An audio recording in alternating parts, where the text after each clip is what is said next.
Hello, hello. I guess it's a little bit late, but here we are. Are you a man? Are you a gay man? Are you a bisexual man? Are you a Oh shit. Where is it? I have a window open and I don't know which one it is. Gonna drive me crazy. Hold on.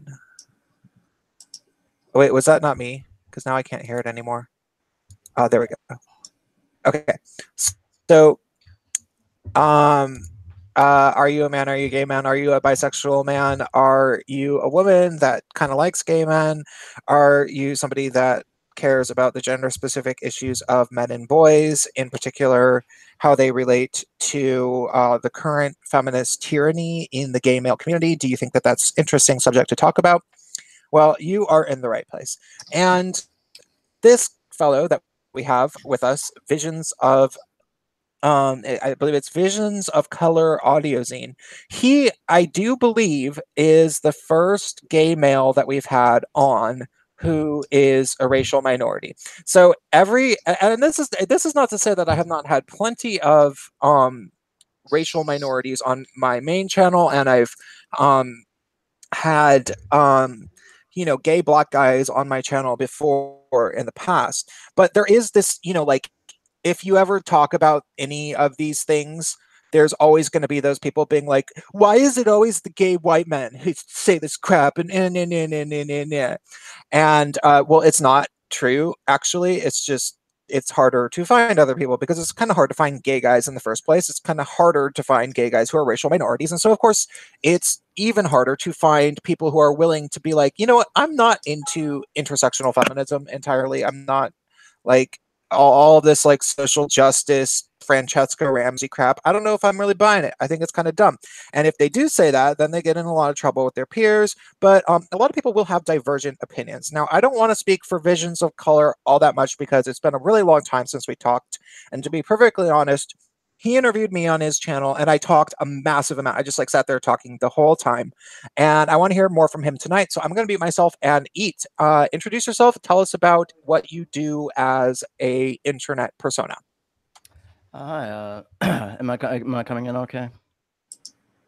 Yeah, yeah, yeah. You Am I? sound fine. Oh, cool. My name's John. I run a program called Visions of Color Audiozine, and it's basically just interviews with people of interest. And I feel like I'm really just one of the many people who were at one point in the liberal left wing, but who were in a sense lost behind. Once the election kind of came around, as the definition of conservatism was shifted towards anyone who doesn't uncritically embrace left wing ideas. And so I'm just kind of in a nebulous territory politically at this point. Now, But can you remember when we did that interview? Because I can't remember even when it was. It was like over a year ago, though. yeah, that sounds about right. It was about a year. It was episode 8. The soft bigotry of low expectations was the name of the episode. Okay. So, But uh, I do remember the episode. I remember you went into great detail about like fourth wave feminism and the like, kind of the massive use of the internet by feminists. Their move onto the internet. But really, I think it just kind of manifested in terms of like harassment, like you saw with like Zoe Quinn and a lot of deranged kind of feminist types who go online and harass people based on their race or gender in a really bizarre irony. yeah, yeah. Pick a the short term is cry bullying, but it's picking a fight and then playing victim the second anybody even responds in any way. Which, I mean, it's amazing how much these people still do it if you get into the right, Facebook forum or whatever. Right. Um, they already kicked me out of that radical fairy group that I just got into. I was telling my co-hosts, there's this okay, so the radical fairies used to be for gay men only. Now it's just an intersectional feminist snake pit at this point. And somehow I had been banned from the main forum. And there's like 12,000 people or 8,000 people in it on Facebook, but they let me back in. And I was like, oh, cool, cool. And I was like, I wonder how long it is that I'm going to get banned. Turned out to be about 4 or 5 days, and for no reason at all. Like there was no stated reason. I just was like, hey, I'd like to meet up in person and talk about the very common and relentless homophobia coming from feminists. If you are uninterested in meeting in person in the city that I live in, um, you can just ignore this, okay? And people were like, "You're a horrible piece of shit. Fuck you, motherfucker. You misogynist." And it was just like this horrible, horrible. And then if I even said anything at all back, which I didn't, they were like, "You're such an asshole. People hate you because you're an asshole. Because you come here picking fights. You have a horrible attitude." And it's just like it was so blatant and so obvious. It was just kind of funny. Yeah, I believe I did an interview with Leah Keith, who's a staunch feminist with the Deep Green Resistance, and I was kind of trying to pick her brain a little bit about the strange kind of relationship between gay men and feminists, and particularly how it is that men who, at least at this point in I think in our history, are just like gay men, I think are decidedly more masculine, but slowly they've kind of come over to acquiesce to that kind of feminist line. And so I was trying to ask her about it, and she didn't. She acknowledged it. She acknowledged that there was this strange kind of almost like pet doggish kind of relationship between the female feminists and the gay men, but she had no answer for me whatsoever. There was nothing to say. There was no content or anything. It was just, yeah, I don't know what to tell you. Is And she that's cool something that's though? always bothered me. Yeah, I think she's cool. I mean, she had some pretty interesting shit to say. But I don't really go. I mean, I'm not really into that, but like she made a good case. Like I wanted to actually like get a. She actually came on the program so that she could give a an in-depth definition, definitive kind of view of patriarchy. Uh-huh. And And what it was was actually can you describe it? Because I want to I'm sorry, I'm just my jaw's on the floor. Like so can you sort of like kind of paraphrase about like what was intriguing about because for I maybe I'm in an echo chamber at this point, but like I'm one of these people that just can't ever imagine anything good coming from feminism. So well, I didn't really. I think I got more, and I get the sense that she probably had something prepared, some kind of prepared thing that was up until maybe like 20 minutes. And then we started getting into other territory, like gay men and things like that. And that I found much more illuminating, especially just the responses. But I mean, the definition of patriarchy, I think, was pretty much the same line. It was men who expropriate labor from women in various forms and use that to in this overarching conspiracy to kind of make everything for them. And except for they're the prime victims of all the bad stuff as well at the same time magically, but okay. well, see, that was actually, that's actually something that really bothered me when I was talking to her, because I was trying to get to that. I said, well, I brought up the point that there are a lot of men who get abused, and I think the response to that was a little callous, and she kind of brushed it off, kind of dismissively, I think. But I think at this point I would come to expect that. Uh, Yeah, well, no, and you're really I nice. don't, I don't. You're interviewing. I listened to some of your interviews. You're a really nice guy. You're not going to Yeah, I'm not. debate I don't someone. bring people on my show so I can start an argument with them. I mean, I feel like that's in poor taste, because Yeah, I want them to be heard. I want to understand them. yeah, yeah. On the rare occasions when I've had people that on that I disagree with, like I've really only had two. I'm kind of the same way. Like I'm gonna sit there and like meet them where they're at, and ask them questions, and if I can stump them, which tends to happen over and over, if they're an Antifa supporter or a feminist, there's going to be a lot of questions they can't answer, and I'll just sort of do that. Well, I also really like. I've been thinking of doing a side project with like formal debates, because I like that idea, and it's something that I think I'm pretty good at, and I like. I always find those very interesting. Like you did that video on the Jordan Peterson Sam Harris debate. Oh, You it's been know. a very controversial video if you go through the comments.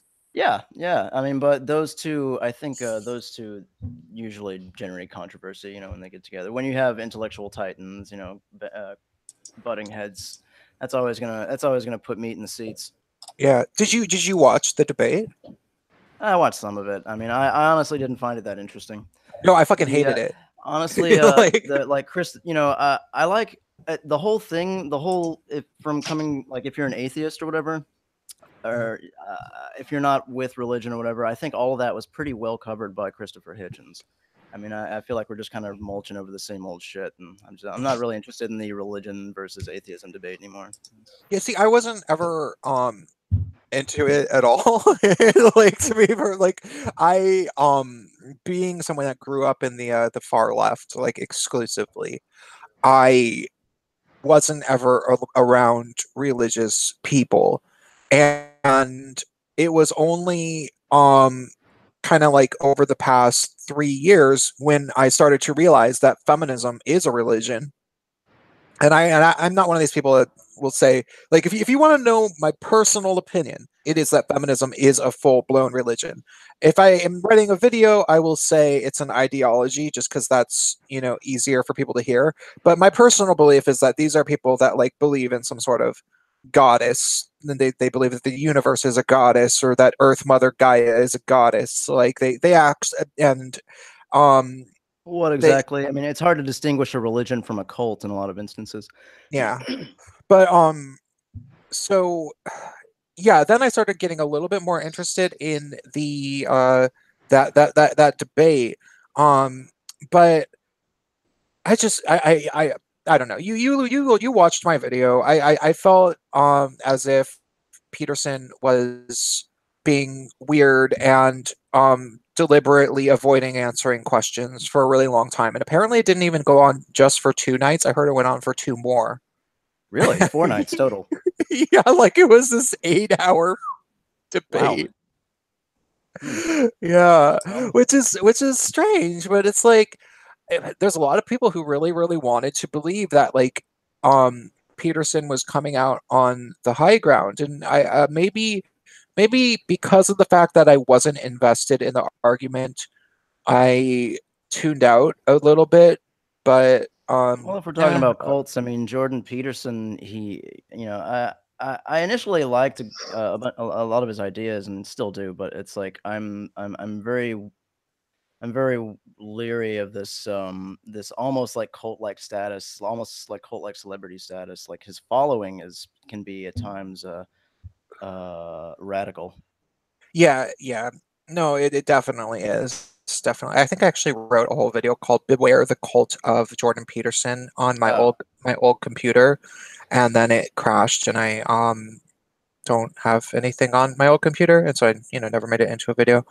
But well, I think that's yeah, kind of one of the like it's emblematic of the red pill phenomenon. It's really a syndrome, I think, and I think the initial swell of the red pilling, so to speak, not to sound cliched in my use of the term, but I think the initial swell of it is starting to taper off a little bit because I think the cycle typically goes, you know, you start with the red pill and then like your mind is like exploding with all this stuff, and like it can easily lead to fanaticism, you know, but eventually I think that tapers off, and I think we're experiencing that a lot right now. Like I don't think people are really having a lot of the debates that they were a year ago, you know, at least on social media. sorry, I'm chewing. Mm, uh, yeah. No, you're What are definitely you what are you eating? um What are you eating? a beef mulita. It's a Mexican thing. Oh, you're Um, not eating tiramisu like usual? no, Okay. I have to not. Um, but I did get some ice cream as my little desserty thing. So, but Actually, do you remember that show, Donahue? yeah, yeah, I actually saw a really excellent debate today. It was like from 1992, but it was between Camille Paglia and Susan Faludi. huh? And I don't I know don't know. Susan Valudi. She was like a big feminist back in the 90s, and like they I think their clash was something of a kind of an epic one at that time because they're actually doing the exact like we're doing right now, the feminism debates that people are having are the exact same ones. Yeah, though they yeah, had. and they always will be, because Right, it's because it's you like know, a cyclical. But Camille Paglia makes a point in her book Sexual Personae that it is kind of there is kind of an ebb and flow and an ebb and flow and something of a pendulous swing to history until she comes to like the decadent periods and stuff. But it's a really lofty material, and I'm not even fully through it myself. But. I should read it after. I'm halfway, a little bit more than halfway through the book. Well, like it's her first book, and it's really fucking thick, and it's like feminism kind of or gender dynamics through the lens of art history. Uh-huh. So it's like really fucking lofty, and like it's interesting as shit, but like it's taken me a minute to fucking get through it, and like I was like I'm gonna start with her first book, and then do her other ones, which are like a lot shorter and sweeter, and so like I'm just kind of like Uh-huh. I'm gonna power through it. Okay. Yeah, well, the thing is about feminism is that it's just fundamentally wrong. Like the very premise of patriarchy theory is like the exact opposite of the truth.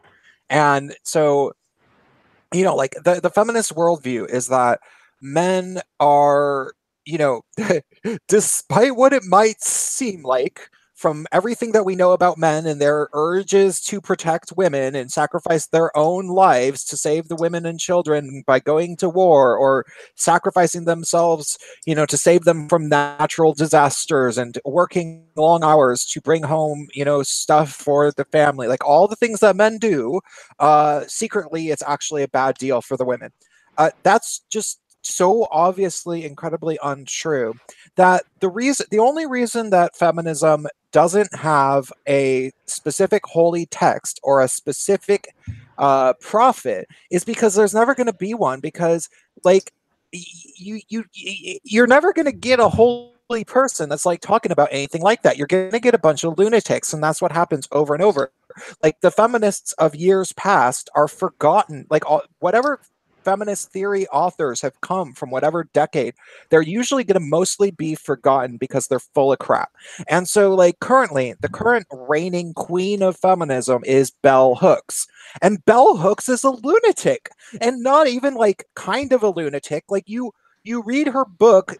The only one I've actually read is The Will to Change, and like there's typos, like blatant ones. She is like quoting studies that maybe totally don't exist because she doesn't actually quote them. She just sort of casually refers to them.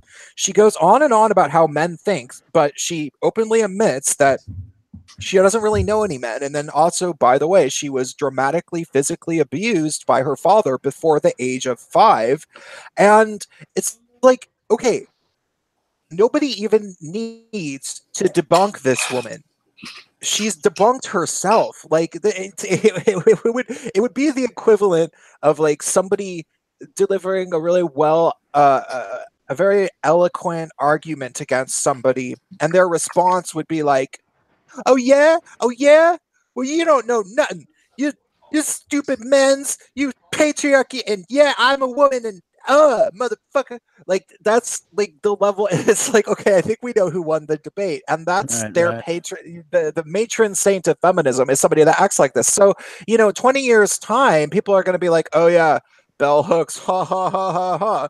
But it doesn't stop the people who want to think this way are just, spoiled ass women or abused ass women who want to have something to complain about because it's never occurred to them what it's actually like to be a man.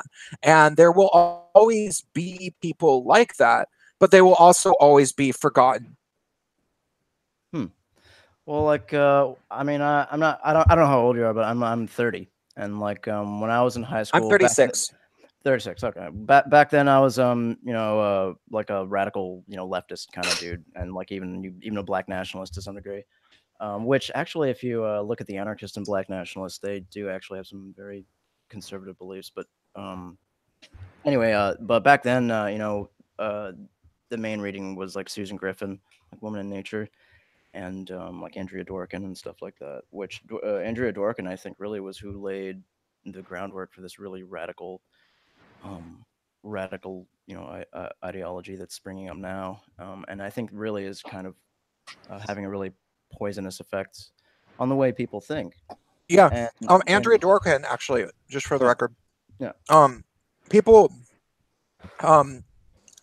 the apology, the apologetics for feminism always is like, oh well, that was just some radicals. No one takes them seriously anyway. Andrea Dworkin was actually very, very well, like highly regarded, and Bell Hooks quotes her non-ironically in, her current writing. So this whole like, oh, Andrea Dworkin's just one of those crazy radicals. No, you don't get to make that excuse ever about any feminist. They're all the same. Like, so. Was Andrea Dworkin the fat dyke who's like kill all the men and put a few remaining ones in a man library? No, that's She that technically one. that's I think Julie Bindel with the concentration that's camps. you're thinking of the other fat dyke.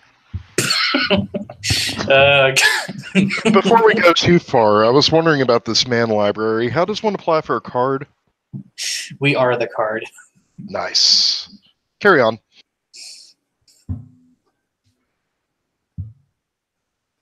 Hello?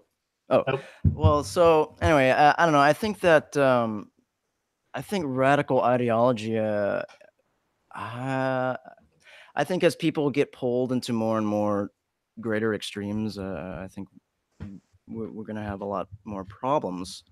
And I think I don't think that the liberal hysteria is going to exist in a climate where no one is allowed to say anything. No one is allowed to even have debate. I think when you say liberal, what do you mean when you say liberal? Do you mean leftist or do you mean? I'm talking about neoliberal leftists.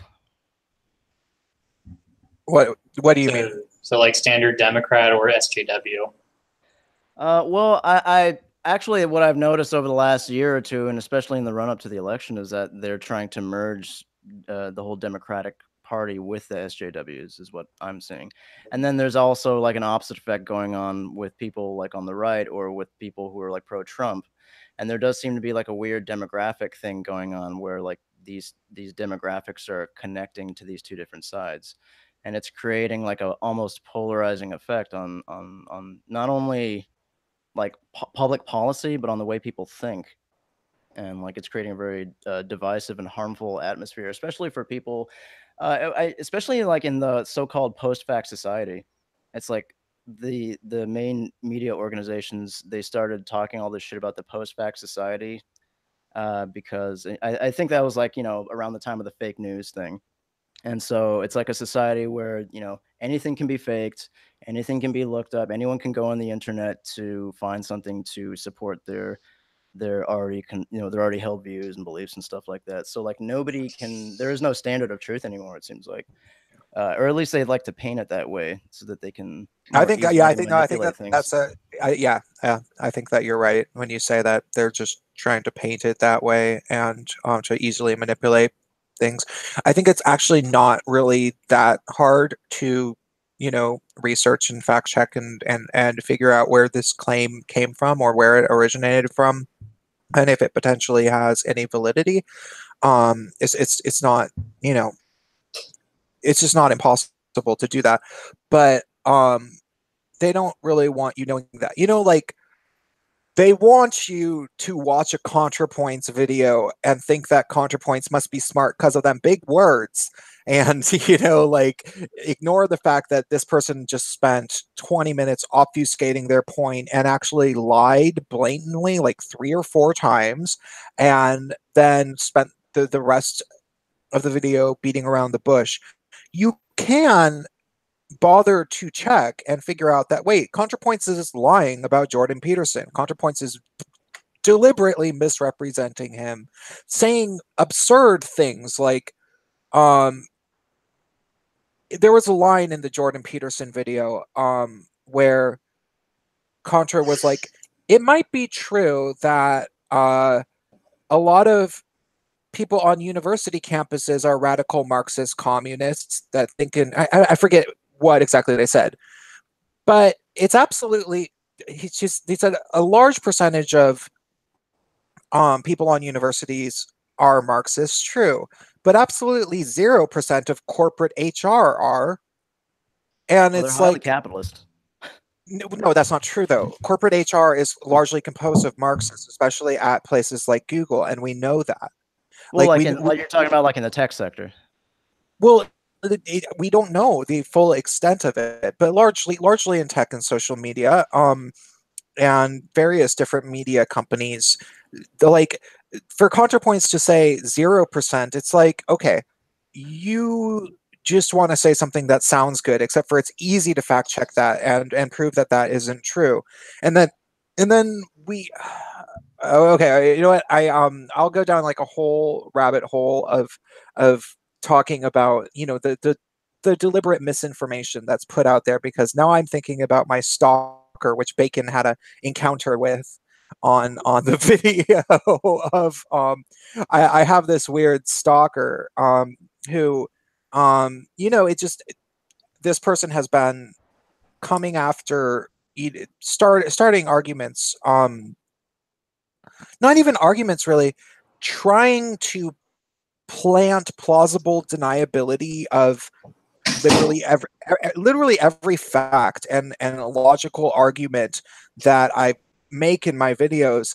They come and they try to say that somehow maybe that's not true, and usually they say that they're ignorant, but then they say, but then as soon as I explain things to them, they have like 3 or 4 like pieces of complete mental gymnastics to try to deny the obvious truth. Like they were actually saying, and this is I can't quote this, but this is literally the statement that they said, that Majid Nawaz, the Muslim guy who was given a $3 million out of court settlement because the Southern Poverty Law Center had been smearing him for years.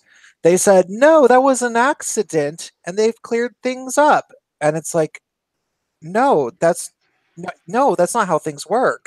And Accident. yeah, it's like there's literally no possible way on planet Earth that the $3 million settlement out of court came as a result of things that they were accidentally saying with him, and they kissed and made up. But this person like wouldn't let it go and was like linking articles that supposedly proved their point, and it was just like, okay, you are literally just here to spread misinformation, because like if you were an actual person, you'd be like, oh, huh, that's interesting. So I think See, that the I've seen that a lot though, like like online and in comment sections all over the place. Like Mhm. I do pick up on that, and like something goes off in my brain that I notice when like people are like making massive investments of time and energy Yeah, to like just say lying things that over are and over. demonstrably false. Yeah, and they and And they but they there's and a they and they pattern to it, and like yeah, and they have to know it. it's almost as if they're like on a payroll, honestly, in No, my they and no, and sometimes. we know for a fact that they do hire people to do that shit. Like there's a company called Media Matters, Oh, and the company right. Media Matter, yeah, Media Matters has been in charge of media and also social media stuff for the Democratic Party, the European Union, just like all the crap that you would think, like all the different blogs and Vice magazine, Slate, CNN, New York Times, blah blah blah blah blah. It's all kind of coordinated together by Media Matters. They also hire people to troll the internet. We know that they do that. Like that came out during the 2016 election campaign. Like they were hiring people to be in favor of Hillary Clinton, which was really obvious because they were just being so irrational to Bernie Sanders supporters, and just like anytime you try to have a discussion about anything, they would call you a misogynist. And it was so clear that like this is not somebody who even believes what they're saying. And so now we have these people that are just doing everything they can to try to sort of spread misinformation, and eh, it's really really tedious. And then they get to sort of conveniently say, oh well, we're in a post fact world anyway, and it's like, no, we're in a fact world and I can show you the facts, and you're trying to make it hard for people to find them. Well, do you think that do you think that fuck? Do you think that that is Because I remember reading a quote out of Milo's book, Dangerous, where he was actually it was an article from some tech blog, but they did an interview with people at I believe it was Facebook, and they were people who were actually set up to screen for content, but the people themselves over the course of time came to believe that they were just testing modules for the new algorithm that was going to be employed.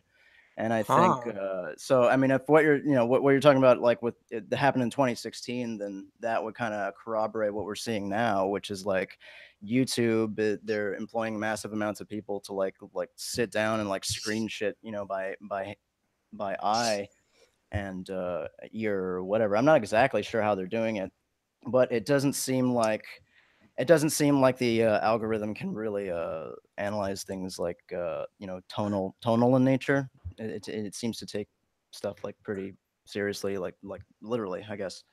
Yeah, And, it's pretty difficult for it to do a good job of analyzing speech to text. do you think that thing with H3 was like an accident, where they got a strike in the middle of their broadcast? Like, do you think it I was have no. I don't. a Okay, problem with the algorithm, or do you think it was an I've thought about intentional thing that. by YouTube? I've definitely thought about it. Um, It just seems weird to my me that he would be considered dangerous. I mean, like, but no, I this I is guess okay. nobody's safe, you know? This is what I was thinking in my head. Okay. H3, because he's a huge channel and he's a really smart guy, Ethan. Yeah, no, that's And true. I don't actually know much of anything about him. But like he's very well respected by smart people. So what I would guess, and this is totally just a guess because I don't follow his channel and I don't really know, but I'm thinking that it was a political move, that he had some insider knowledge for whatever reason. He found out that there was bots that were automatically scanning literally every YouTube channel to see if certain video clips were being played, and he knew that he would get shut down if he played a specific Alex Jones clip, and so therefore he chose to play the clip because he was trying to make a point. Huh. Like somebody said, okay, yeah, they won't shut you down for every Alex Jones clip, but here's the list of 30 different things that they will shut you down for. Here you go, Ethan, because I work for YouTube, but this is messed up crap. So here you go. And so he was like, okay, I should do this because that'll make a big deal. And that would be my guess, just because I don't think he but that's just, like I could be so wrong about that. Like I could be totally wrong about that. But I always like to think that the big creators are a little bit more aware of what they're doing than people think necessarily.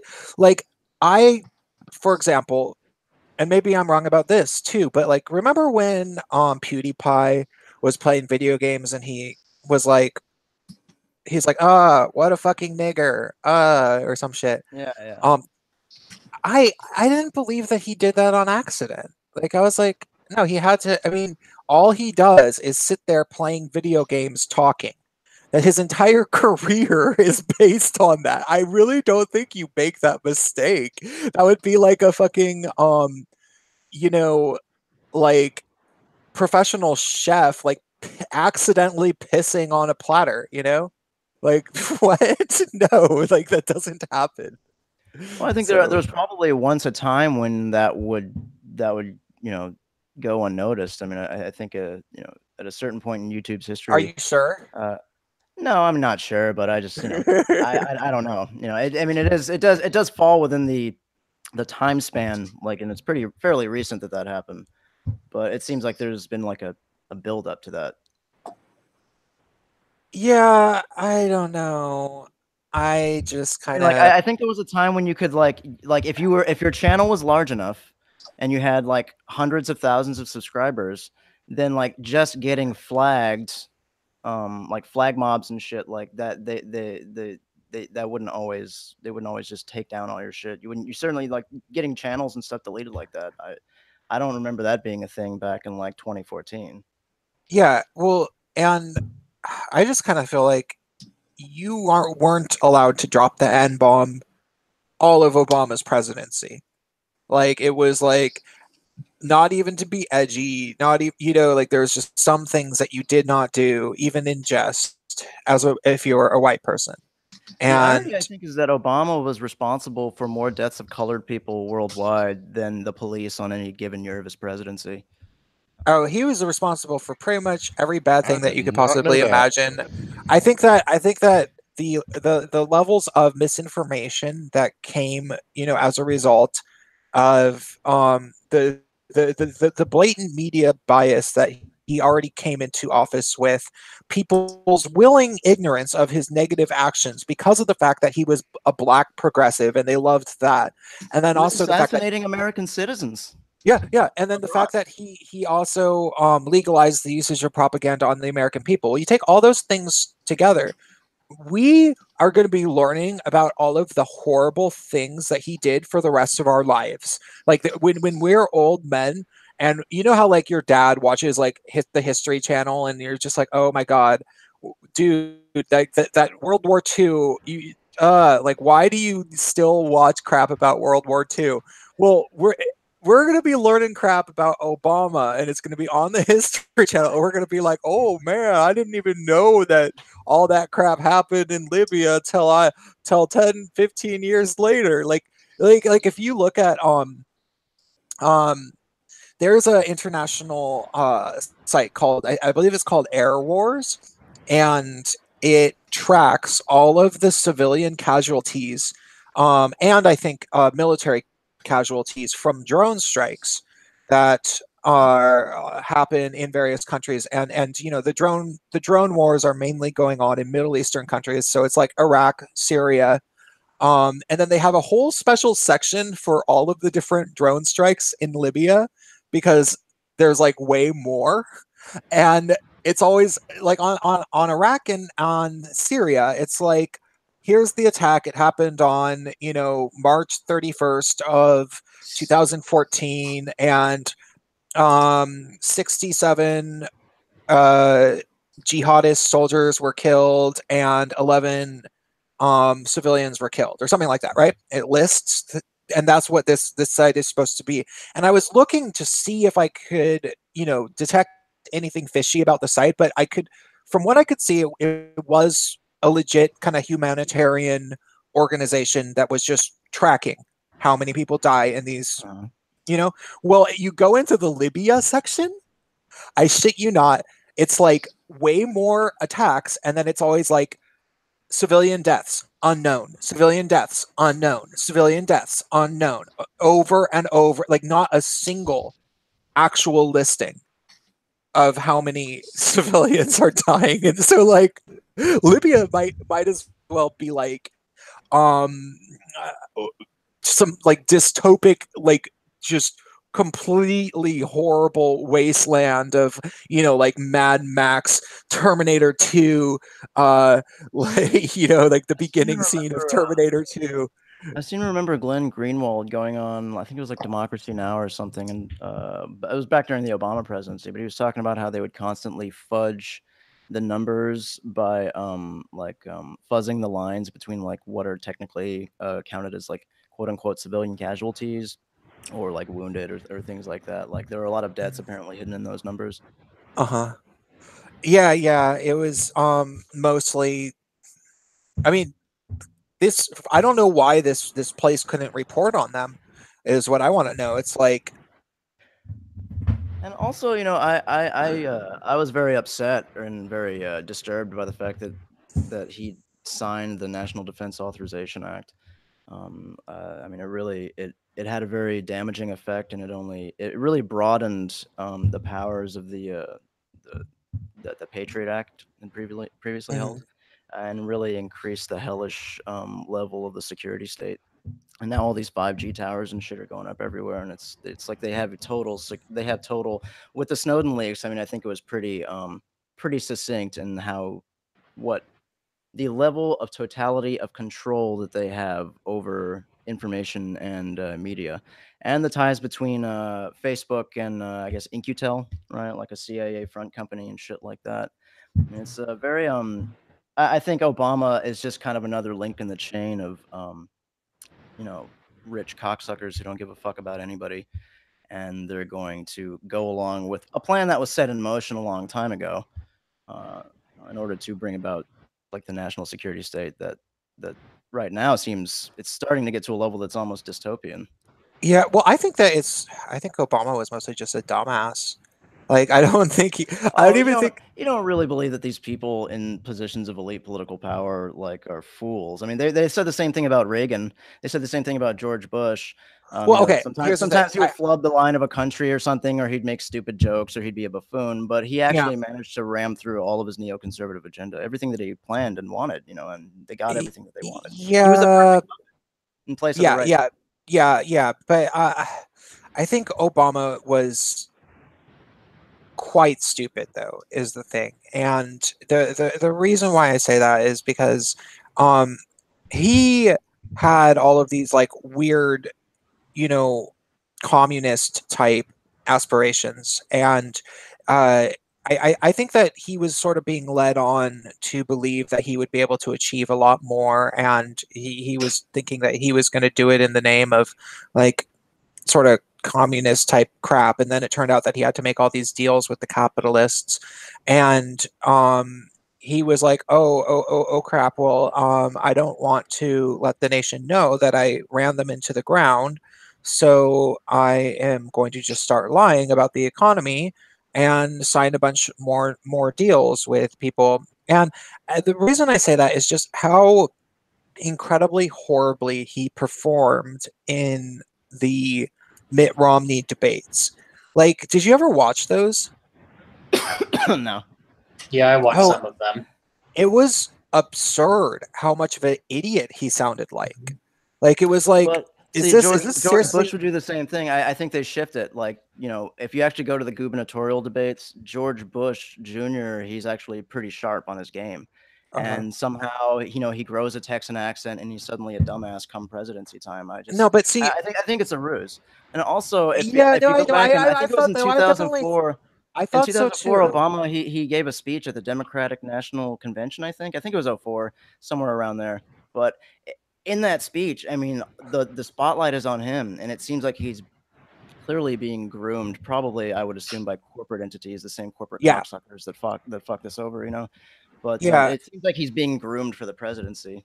Yeah, that's that. I don't know. I would have to follow more closely. I don't even want to speak too much about something that I don't follow that well, know that much about. But I just found it like Obama was never trying to sound stupid. Like the Southern accent thing, that seemed like acting.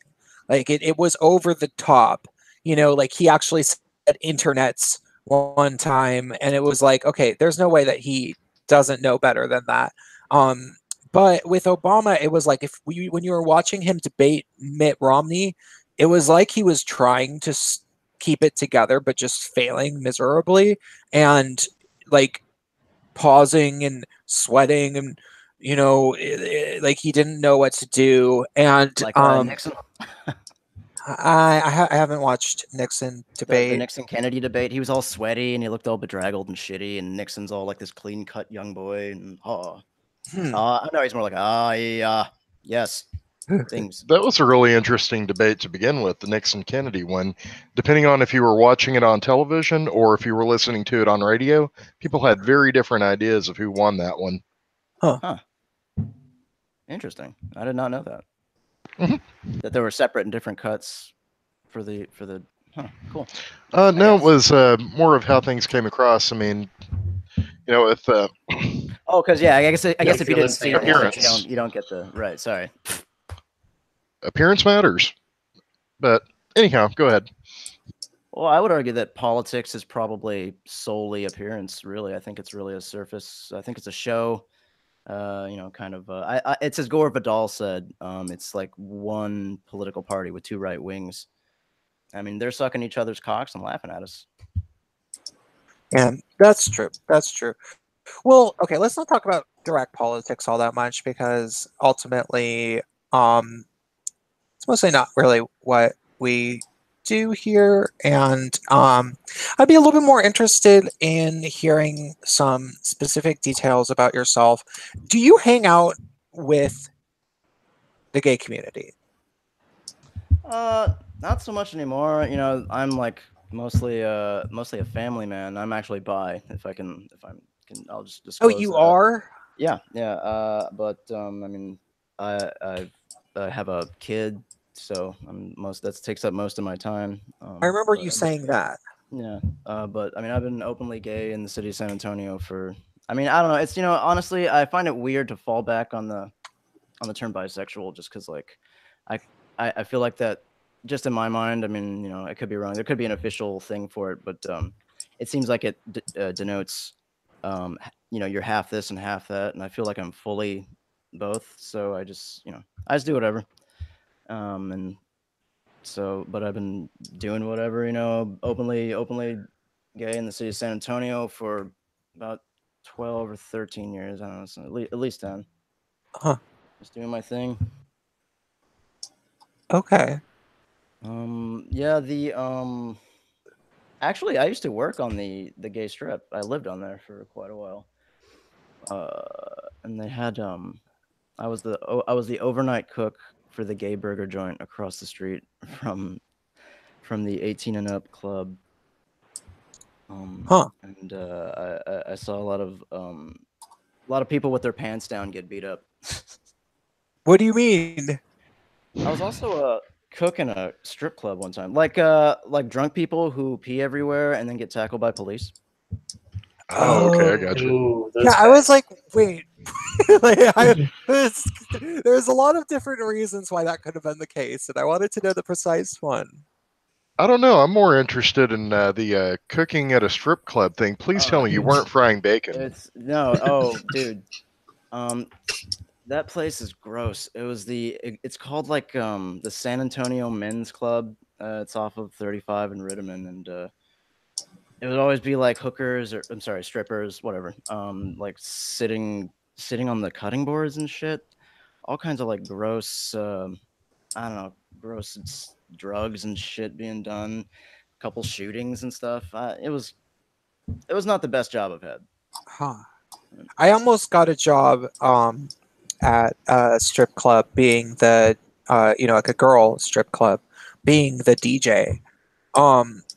And it was like one of these things where I thought that maybe I kind of wanted a part-time job and they wanted someone more full-time, and they really really really wanted me and came on like a little too strong, so I never went back because it was like they the thing is, and if you ever go, if you're in liberal cities at least, most strip clubs, it's going to be females working there, a few bouncer type dudes who can kick ass, and then maybe some gay guys and maybe some lesbians and stuff. And it's because they don't want, like, it's not even just so much that they don't want straight guys working there. Straight guys just don't end up being a good fit because even if you're totally cool, you're going to generally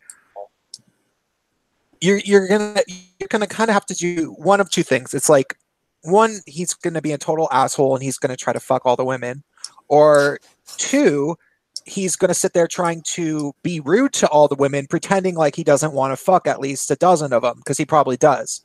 Huh. And they basically were like, yeah, we're trying to replace this guy because he's a jerk to all the women. And I was like, I wonder. I think that he was the second type. Like they said he doesn't respect them and he doesn't talk to them like they're real people. And it's probably like, oh, well, that's probably because he doesn't want you guys to know that he wants to fuck like half you. Well, like, for me, I think here in San Antonio, like I'm not really into the club scene here, but that's because like I'm more of like a punker. I'm more like punk and hip hop, and the only good hip hop that they play is at the Bathhouse. I was very surprised actually. They have a really good playlist of retro hip hop. It was bizarre. and unexpected. But it was like old school shit, like Wu-Tang, like you know. But so there isn't really a market for like gay punks. Like they don't do, there's no gay punk clubs. There's not even that many punk clubs, you know. And it's a fairly small city, you know. Occasionally you could find them in New York and San Francisco and Seattle to a certain degree, but not really. Hold on, I gotta go grab. You know what? I'm gonna be drinking on air, which I almost never do, but tonight I'll be making. I've been getting baked. Prince Oh, getting okay. crunk. Hold on one second. So I was wondering, you mentioned 5G towers in the context of the NDAA and the national security state. I'm not familiar with those. Can you tell me a little bit what's going on with that? Well, they're basically doing. The FCC announced last year, and they've begun you know, the giant cell phone towers that are all over the place. They've been re-outfitting them with these giant they're moving from a 4G to a 5G network. So they're like these giant boxes that they've been retrofitting onto the towers. You can probably see some if you know, if you're like in a major city, you can probably see some already up. And there's a lot like there's these big black monolithic kind of things going up in New York City that are like the city's very secretive about them, but apparently it's related to like the 5G technology and all that. But apparently it's like exponentially it's exponentially more harmful, like the radiation and its effects on like human beings. And well, that's another thing entirely. But they've begun a massive rollout of this technology and retrofitting all these cell phone towers with it. I'll have to ask about that. See, I work in technology, networking specifically, but see, I haven't heard a whole lot about the 5G technology yet. I guess it hasn't rolled out to here. I believe they tested it at the Super Bowl last year. It was some kind of weird thing like embedded in the railing or something. I saw a passing news story about that.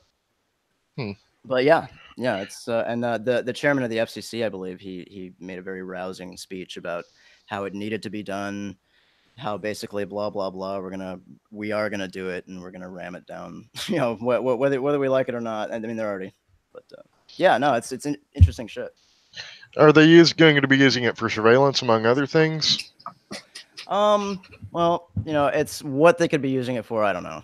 You know, I gotcha. There's a lot of theories going around, nothing conclusive. So, but I mean, it is happening. Either way, it's enough to pique my interest. So yeah, I heard that and I was like, so ears just went up.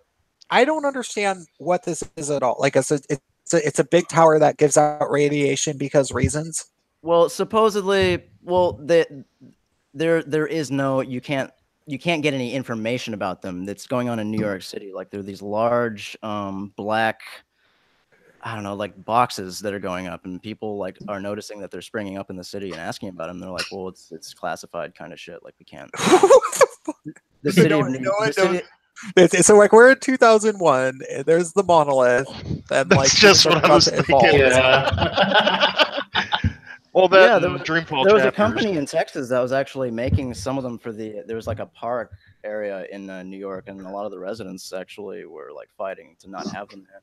So that like they had to make a big deal about it, so that they wouldn't install them in that particular part of the city. Well, the thing is, I don't think we even have any phones or other mobile devices that even take advantage of the 5G technology yet, do we? No, that's because it hasn't actually been like implemented yet. It's still being.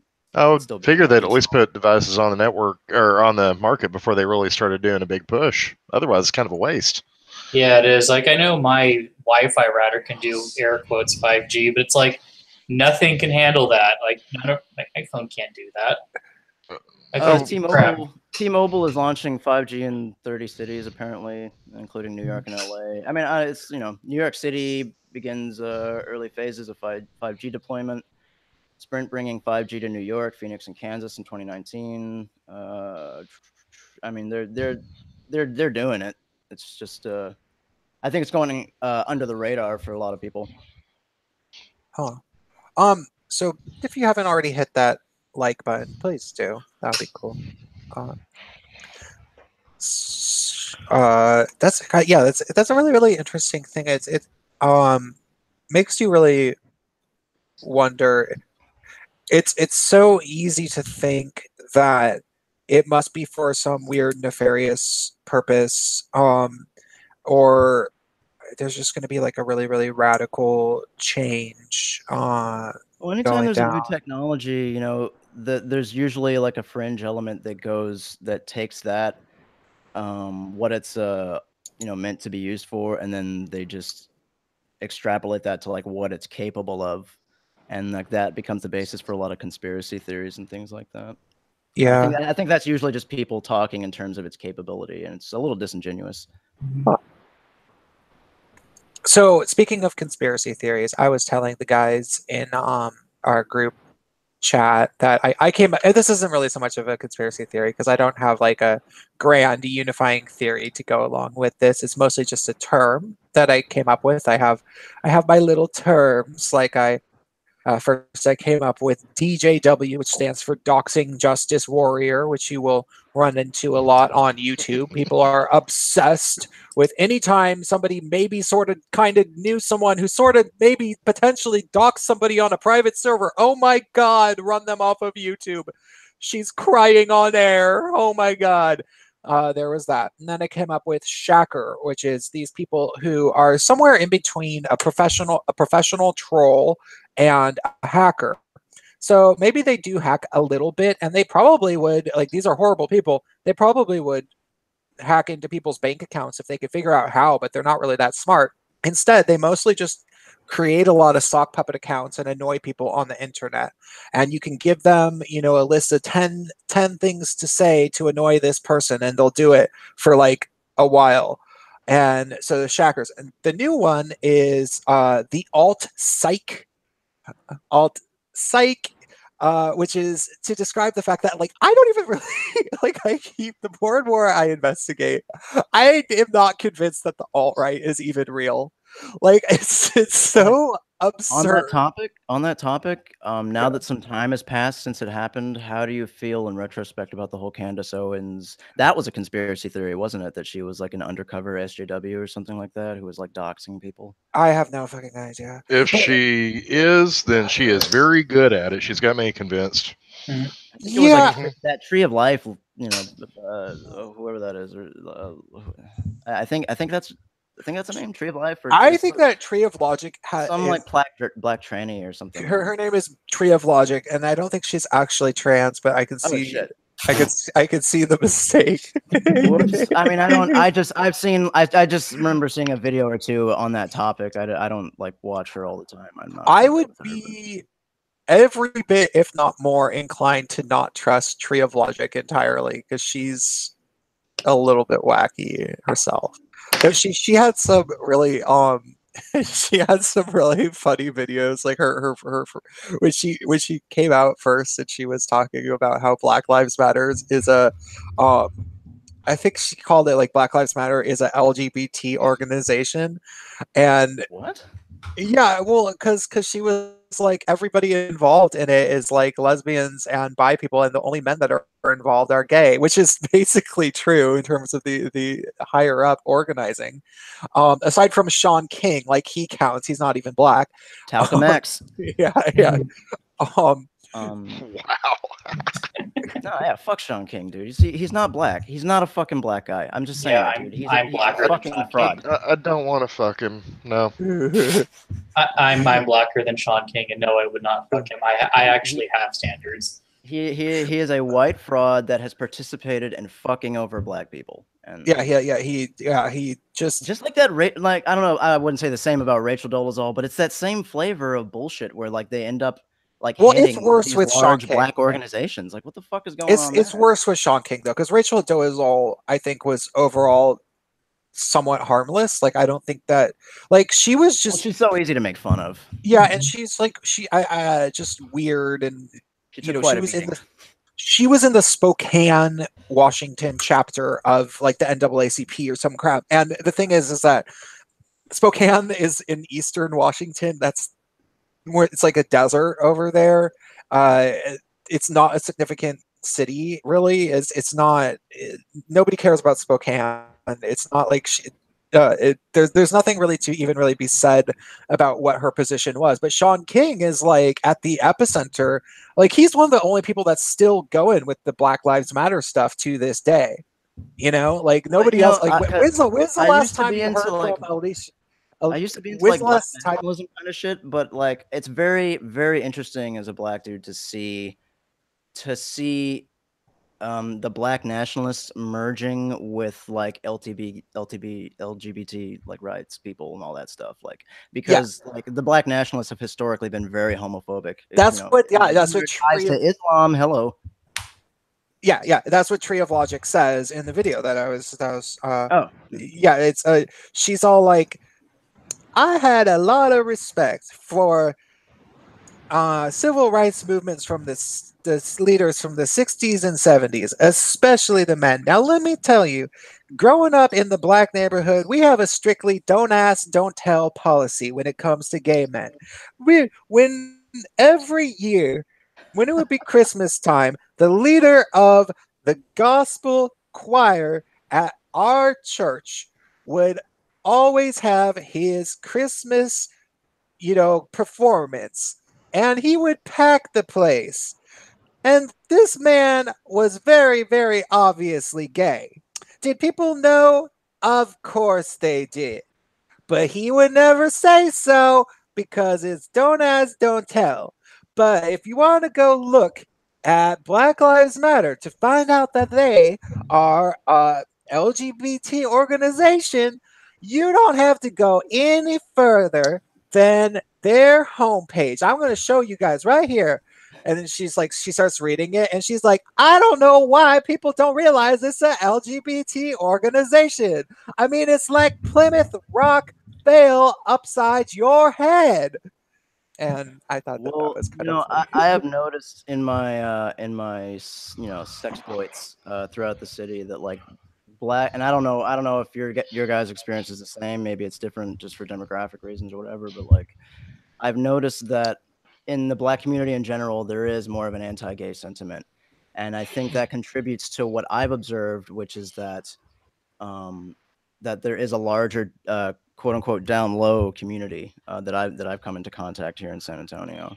Like that's true. A lot more gay men in the closet. Yeah, and I've actually we were talking about this. Dicks poking out just a little bit. we were talking about this a few weeks ago with a white guest who likes having sex with black men. Though we weren't talking about it.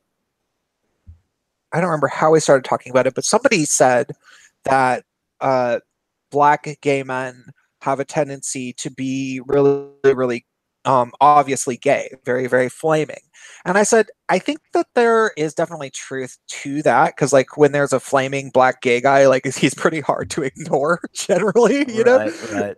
But at the same time, I also think that there's a lot of like DL gay black men, and you just would never know that they were gay, and unless you go on Grindr and then they say DL, and there's a lot of those. Like, right. Well, I believe that's the accepted nomenclature.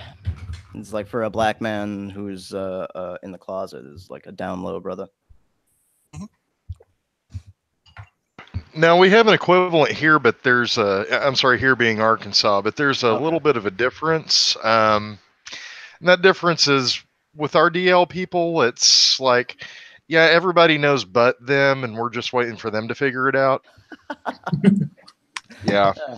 Living in the glass closet.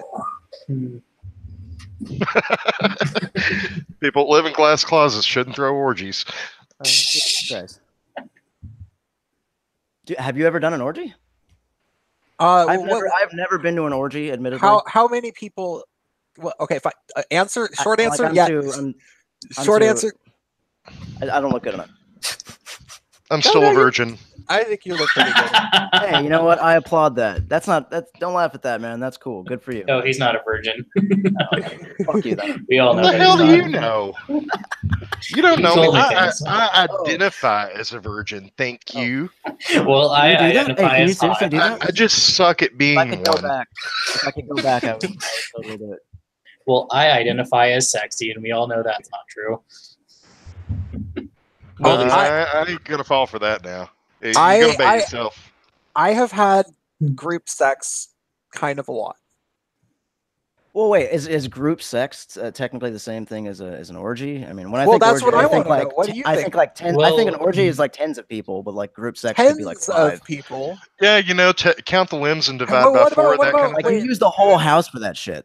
Does it have to be tens, or can it be like 10? well, Yeah. according to some, an orgy is more than 4, and there has to be grapes. What? Okay, because I've told this story so many times on Gaytriarchy. Like I've probably told it like 3 or 4 times, but I'll tell it again really, really quick. The one this was the most bad thing that I've ever done as a like the type of thing that gay guys do in San Francisco that gives them HIV. I kind of did this, but I didn't do anything really risky. But that's just because I didn't. I ended up at a house party okay, I was at a kind of a, for all practical purposes, it would be like a gay sex rave, I guess would be the best way to describe it.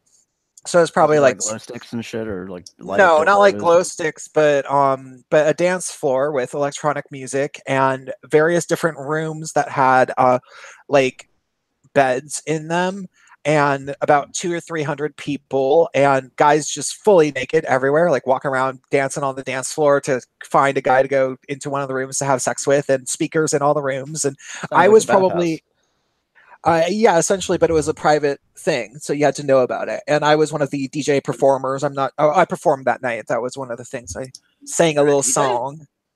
You performed that night, huh? Mm. Well, I used to be, yes, but I'm not currently. Ah. So, I sang a song that I produced music for, and I looked pretty cute that night too. I was wearing this sleeveless shirt, and I was in all right shape, and I had a sexy thing about me at that phase of my life. So that party itself ended at 4 a.m. So it was already late. I went over to an after party, which was a few miles away, or maybe like a mile away, in the Castro neighborhood of San Francisco, which is like that's the gayest place um in North America. Like you'd have to like go somewhere in Berlin maybe to like match. So we go to this after party at the Castro, and it ends up being a tweaker sex party. And I had never actually been to one of those ever. Like I Tweakers didn't. have sex, and it's really weird because they can't get boners. You what? I've seen tweakers have sex before, and it was really weird because I mean they couldn't get boners. They were Oh so... well, there's pills for the boners. Oh right, that must be a living hell, a living nightmare. Yeah, I it's not something that was appealing to me, but so the thing was, and this is I do not endorse this behavior at all. Like this is like horrible. This is where you get HIV and then eventually move to Palm Springs to die. Like that's guys who do this. It's like you guys who behave like this regularly, and there are some. They work out a bunch, and then they're doing too many drugs, so then they start taking steroids and eating drinking muscle shakes all the time as their only meals. Jesus And then Christ. and then they yeah, and they end up all messed up looking. They look like they're 40 by the time they're 29, and they Imagine the dumps that they take.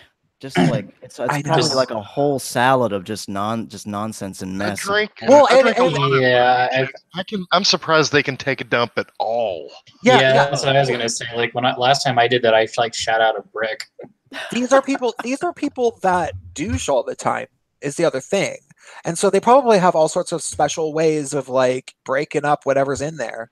Oh, milk and magnesia. That's what gay prostitutes used to do back in Drano. the 50s and 60s and shit. Yeah, so I ended up at a thing that was like that. And this is at a phase of my life where I was not uncommonly doing Molly. And so I was on Molly, and I was probably going to be high for another, hour and a half or so. And I wanted more Molly. And the thing was that they said that somebody was going to come that had it. but they didn't. Like all they had was like meth that they were smoking in this one bedroom, and there was apparently a lot of it. Nasty. Yeah, Oh. and so I was like, huh. But I did not go into okay. So there was probably about 20 people, maybe 22, 25, but people would be kind of coming in and out. And then the sun came up and the Molly didn't come, and I was kind of like not really high anymore, but there was all this booze and crap. And my friend who was on meth, I found out, I didn't actually realize that he was on meth. And it was his birthday. That's why I went over there. Like the promoter of the place that I had performed at, it was the guy's birthday. And I went over there and the sun starts coming up and he was like, well, why don't you help me make everybody, we can all make Bloody Marys for everyone. And I'm like, okay. And so I was like doing that and then I just started getting drunk and I was like really, really drunk. And then it got to the point where I was like, okay, I thought that there was Molly coming and I'm actually fucking trashed. And it's seriously like 7 a.m. And I, it would have been like probably a half-hour walk to my house at least, maybe more like 45 minutes. And I was like, I don't want to even think about getting home. Oh my God. And they were like, well, there's drugs. Right. There's always drugs, right? They're the antidote. Yeah. And I was like, well, and I had wanted drugs. I just didn't want those exact drugs. And so in order for me to get the drugs, I had to go in the room and smoke the meth. And I am not somebody who ever got into doing meth. But I did do it. That Like you tried it time. once. Yeah. And then there was another like one or two other times. Like one time I got stuff that it wasn't supposed to be it, and it was, and it was just a trick. And it was like I was up for 10 hours, and I was like, okay, that wasn't Molly. That was definitely just meth, But I so always kind of wondered about all that shit that went down with Bill Cosby, because like I can remember a lot of times in my life where like I've like done drugs with people and had sex, right? So like I'm like, who's to like? I remember when all that was hanging out or all that was happening, I was just kind of like thinking in my head like, well, how do you know? Like how do you know it's not consensual? Because people do that shit all the time. I mean, it's actually like common behavior. huh. Well, so okay, what I did is I went into the room sort of to smoke the meth because I honestly, I mean, this is not like rational thought. This is 7 a.m. after having calmed down off of Molly and drank like 2 Bloody Marys and have been drinking for a while. You know what I mean? Like Jesus, dude.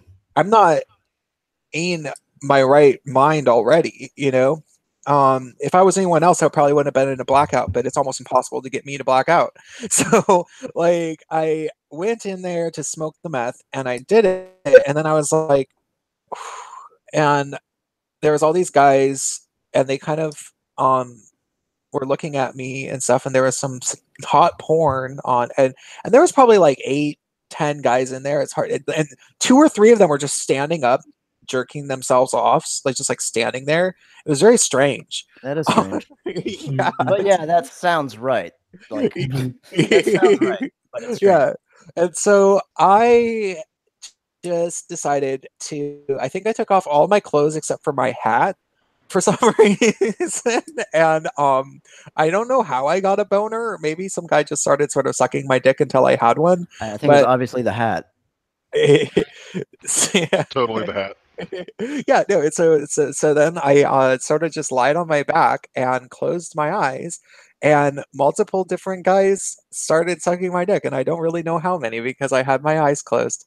But the funny thing about it is the way it came to a close, like, and I ended up leaving the room. So I might have been largely completely aware of this. Like I would not have put it past me at all. So one of the reasons that I don't really, I would have never gotten into meth, even though I, obviously had access to it and living in San Francisco, is that I don't need it.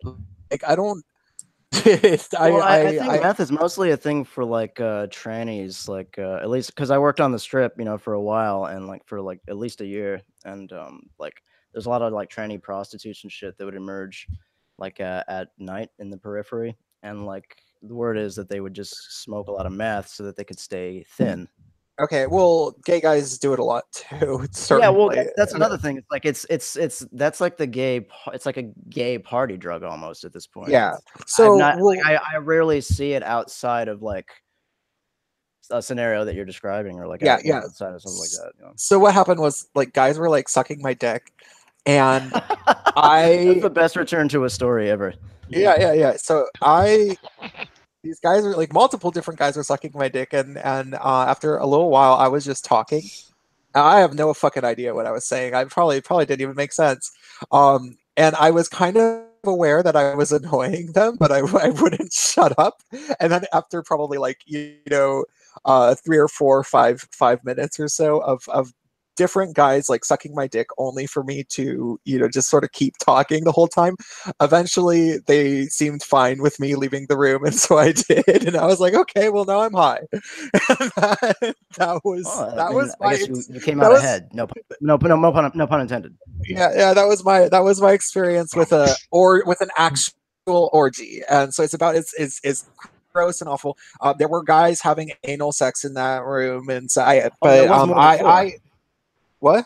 It was more than 4.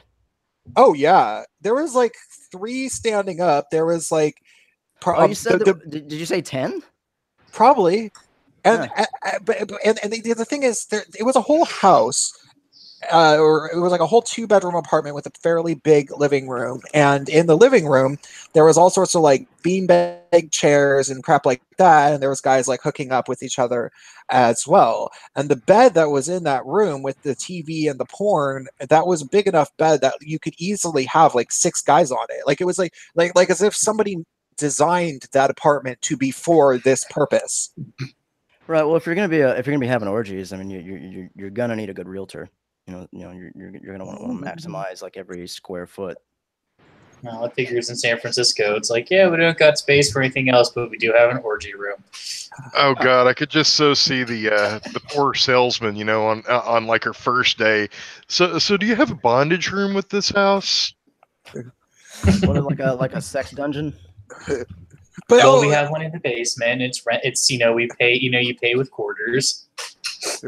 I actually had the final anecdote about that particular happening is that I not long after that, probably about I don't know, 8 months, 9 months after that, I was hanging out with this trans girl who I ended up kicking her out of a party because she was like freaking out on my and screaming at my friends at like 4:30 a.m. because she felt like they did all her cocaine or some shit, but she had passed it around anyway.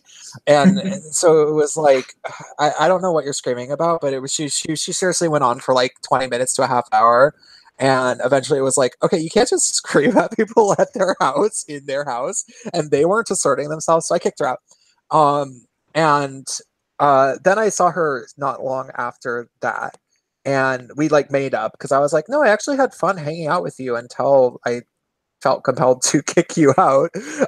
Like everything right. I feel like I have that conversation with people a little too often. So and she was like, no, and yeah, you were cool too, and I actually thought you were really, really cute. Have you ever been in porn? Because I feel like I've seen you in porn. And I was like, no, I haven't. No, I mean, and then I was like, I don't think so. And then I thought about that party that I was at. Next thing you know, you find that party on Treasure Island Media, y'all. Yeah, Jesus yeah. Christ. But of course, there was like 12, 10, 8 people in there, so you guys will never know which one I was. I actually used to work at a gay, it's like a gay porn store called Zebras. It was actually off of the strip also, but like those Treasure Island Media movies were pretty rough, dude. I knew a guy That who shit's was like, Oh, I know. really? I did research. oh, Yeah. that's cool. Was he yeah, nice? yeah. Oh, he was a Like, really what is he cool like? guy. Is he like He was really messed up. You know? So he came from a really, really messed up background, as you can sort of imagine. I don't know exactly where he grew up. I think he grew up in some random city in California that you would have never heard of, where everyone's Hicks, And he used to actually. Well, no, I don't want to. I don't want to say too many specifics because I don't want to like. So imagine being in a hick town where everybody's pretty much white, and it's a poor, crappy town with lots of like tweakers and stuff. Probably. Imagine starting to run with the worst people that you could in that town, and he was running with those people, and that's sort of like what by the end of high school he was running with that crowd. And then he realized at a certain point that he didn't want to be with them anymore, and his parents didn't give a crap about him at all. Like he had some stories about the way he didn't say that his dad like abused him or anything, but it was more just negligence. And so eventually he realized that he needed to get away from the crowd that he was in, and so he decided to start doing porn, and he had all these tattoos and stuff. And uh, so yeah, he was able to kind of like be embraced by the San Francisco Bay Area sex worker culture.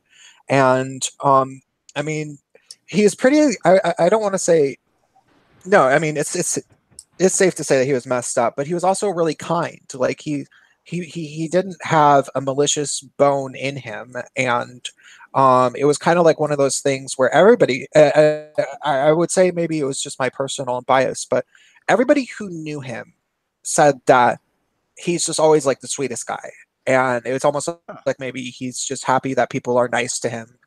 Because his whole growing up experience was the reverse, because nobody was ever nice to anybody. Huh. Yeah, that reminds me of. I was actually reading a study. I think it was today or yesterday from the National Institute of Health. I think, and because I was wondering, there's people are always saying that people who are like abused as children go on to be abusers, but like I was something in my mind that didn't really ring true to me, so I went and read the study, and apparently, yeah, it actually is like a minority. It's like the greatest figure I found was like a third, but the smallest figure I found was like a sixth. These abuse survivors actually going on to commit abuse to their children. I think it was a Uh-huh. multi-generational study they did, but I found that to be very interesting. I think a lot of times people paint abuse survivors with the fucked up brush a little too quickly sometimes, and that in some cases can actually inhibit their ability to heal. Yeah, well, I don't even think that it was mostly like his parents or anything. Oh well, yeah. I was From what it sounded like. Yeah, yeah. I don't know. I haven't really looked into the studies all that well. I looked at the one having to do with intimate partner violence. You know, like couples beating each other as opposed to beating children. And those couples it the most common despite what the feminists would say about patriarchy and males as aggressors, it's actually the most common form of domestic violence is co-abusive. And Yeah.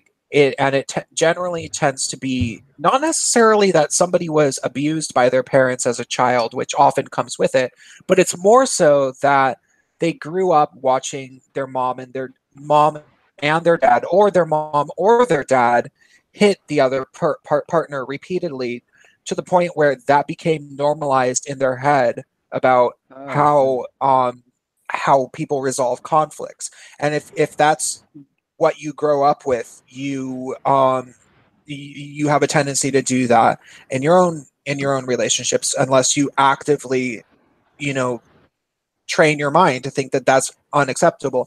So when I think about, I was spanked a few times when I was a kid, but my mom and my dad never hit each other. And if they did, like if my dad ever laid a finger on my mom, it would have been like the whole city would have known about it, just because my mom is like, she was like a feminist. This was, I was born in 1982, and they were both like far leftists. This was in Seattle that I grew up. And it would have been such a huge. over it all to like gaming or like media, What's up? because that debate's been going on for a really long time. The idea that witnessing violence or of some kind can lead to violent tendencies. Okay, So, but the debate, I think, is usually now it has to do with like popular media, like video games, movies, and shit like that. I mean, it's been around for a while, but do you think that it translates over? I would say that no, it doesn't, because there's a very, very dramatic difference between the influence that your parents give to you and what you see that is either coming to you from media or even outside your window. You know, it's like you could be a little kid that observes other parents hitting each other, and then your parents are like, hitting is bad and they never hit each other, and so you're still going to internalize what your parents do because that's your parents. It's very different when it's your parents beating the crap out of each other. Well, and I think the debate does tend to leave a little bit out of the equation here. I mean, humans are essentially apes. You know, we're just a variant of them. Human nature doesn't come out of nowhere, though. I mean, we do still have those violent and aggressive tendencies. Yeah, I mean, I would agree with that. I would put it. I would agree with like George Carlin, like the way he put it. He's, you know, the we as a species, and I'm kind of paraphrasing, are like barely out of the jungle. It's true. And that yet at the same time we possess like supercomputers with the entire world's knowledge in our pockets. It's kind of a very almost psychotic scenario that we Yeah, but we use those to spread cat memes and argue with strangers. So, you know, there's that. And I lots take and lots pictures of my porn. dumps. That's awesome. Well, and there's people saying, "Oh no, you can't find this knowledge in your phone. That's not true. It's post facts. Don't look at it." Well, I sincerely believe that the first person, if you're in an intellectual debate with somebody, I think the loser is the first person who whips out their cell phone, honestly. I actually had a very interesting discussion with someone the other night, and you know, we were talking about like decadent periods of history and stuff, and like it's kind of like a privileged academic kind of thing, trying to like lure me into this discussion about like into a social justice kind of a thing. And I wasn't really into it. I wasn't really having it. But like she started like whipping out her cell phone so she could like look up shit to justify her previously held beliefs, right? And like, like 2 or 3 solid minutes went by, and I was just like, okay, well, you know, I'm just gonna go. You know, I've made my point. We've each had our we've each okay, had our I know what you're saying. I know what you're saying. a lot better at So now that I'm older. Like it's just being like, okay, well, I've made my point. That's my thing. It's like, yeah, I've made my point. You know, you go take as much time as you need, and I just got the fuck out of there. I've literally ran into and I am sorry for the pervasiveness of people's of the great white hope that they are putting onto ContraPoints. It's not just me. I'm one of the only people that's like talking about it. But the thing is, I'm one of the only people in the skeptic sphere that talks smack about ContraPoints. True, absolutely. The centrists and the conservatives and blah blah blah blah blah. I mean, I don't out even of all of watch them, that shit. I mean, it's no, just nonsense. we don't, but the left sure does. Oh, yeah, ContraPoints has over 200,000 subscribers now, and they are frequently getting write-ups in like leftist blogs. I shared with my co-hosts. They had this write-up on, I think it was The Verge, and it said, "Meet YouTube's new Oscar Wilde," which is the most. Oh God. Yeah, wow. and yeah. It's like, wow. Really, lots. She got something like the portrait of Dorian Gray going on, but with sanity or something. I think sincerely, I think that's offensive. Honestly. Yeah. It's like sincerely it's offensive, dude. Was Oscar Wilde a trender that lies constantly? Because I don't remember that about him. Like, no, he was like an artist and a poet. In the post-fact society, he was a gender-bending transgender who lied all the time. Well, don't you dare question. There's been a lot of that kind of revisionism going on, you know, trying to like insert diversity into like historical premises all over the place in all kinds of media. Yeah. Like Stonewall was read by black trannies. Right. Or like, remember how they talked shit about the Ghost in the Shell movie? I was looking so fucking forward to seeing that. And then like, it was a good movie. Somebody was like talking down to me about how like I was a racist for going to watch it or something. I was just like, okay, well, maybe I'm not gonna go see it. And I regret that now. Do you know it didn't do very well in America because it was sabotaged from the But do you know where it did do well? It did well in Asia. Fucking A, dude. Fuck. Of course. Of course. Did you see it? Is it good? Yeah, it's pretty good. I mean, are you a big fan? Yeah, A Ghost in the Shell. I watched the anime and all that stuff. Did you watch all the shows like the standalone complex and I stuff? did watch the standalone complex and those movies. Yeah, yeah, A the couple of those movies, Arise. yeah, dude, the new series, that 4-part series, Arise, is pretty badass. I only saw the first 2 parts. But yeah, I mean, Ghost in the Shell standalone complex. I swear by standalone complex, like that beats out Star Trek: The Next Generation for like best sci-fi of all time. It's To right me, up there with Akira in terms of its you know, how iconic it is in anime just in general. I don't know Akira. Really? Oh man, No, what's one of so the you best should send me anime movies of all time? I'll send you a link or something. Good shit. Yeah, yeah, that'll be cool. But yeah, yeah. The thing is that the movie is. I would say it would be better if you've never seen anything Ghost in the Shell at all. But it did do a good job of including a lot of the different aspects of Ghost in the Shell. Like, you know, this came after Standalone Complex and both of the movies and Arise and everything. And so they kind of like had to like because there's so much story in Ghost in the Right. Shell. I was Like kind of. it's I really hate it when they condense massive stories. Like yeah. David Lynch tried to do that with Dune, and then like the studios made him cut it up, and it left the film all fucked up. Mhm. A lot of people were left sour after that one. Or Yeah, Netflix's Death Note. God, It was a flop. Yeah, Death yeah, Note. so with Ghost in the Shell, it was they kind of did that to the point where they just changed a whole bunch of crap. But they did make it for a feature length movie that could be ingested by somebody who's never seen Ghost in the Shell. It made sense and still rang true with a lot of the concepts and everything. And it was both visually stunning, and the score was really really beautiful. Actually, is what I really liked about it. Like I thought that the art direction and the score was really really well done. Like it was this very haunting, uh, you know, not a whole lot of like super melodic like songs, more like these weird you know, noises, very like Philip Glass kind of scoring. Oh, nice. Yeah, it was Like it's when they did 2.0, I guess, when they like remade the first one or whatever. Like the score for that one was really badass. I really enjoyed that. yeah. Okay, but one of the things we can't do is go down the sci-fi rabbit hole because that's a thing that we because everybody who does Gaytriarchy tends to be sci-fi nerds, and if we talk about sci-fi for too long, Oh shit! Did you see the new Blade Runner? no. Yeah, I Oh did. god damn! I really enjoyed it. I thought they did a good job with it. I'll take a look at it. I thought, So, I thought, but oh, sorry. I was just gonna say. I was just gonna say. I thought the Blade Runner, the new one, was good, even though I haven't seen the old one yet. Oh shit! That's cool. Wild. Yeah, it's like a sequel. It's not like a reboot. So like I really appreciate that too. But that's supposed to be like in one of the that's like one of the last films that they were making at that time where they were using like actual effects, you know, all that latex and like the matte overlays and all that. And then shortly thereafter they switched over to digital.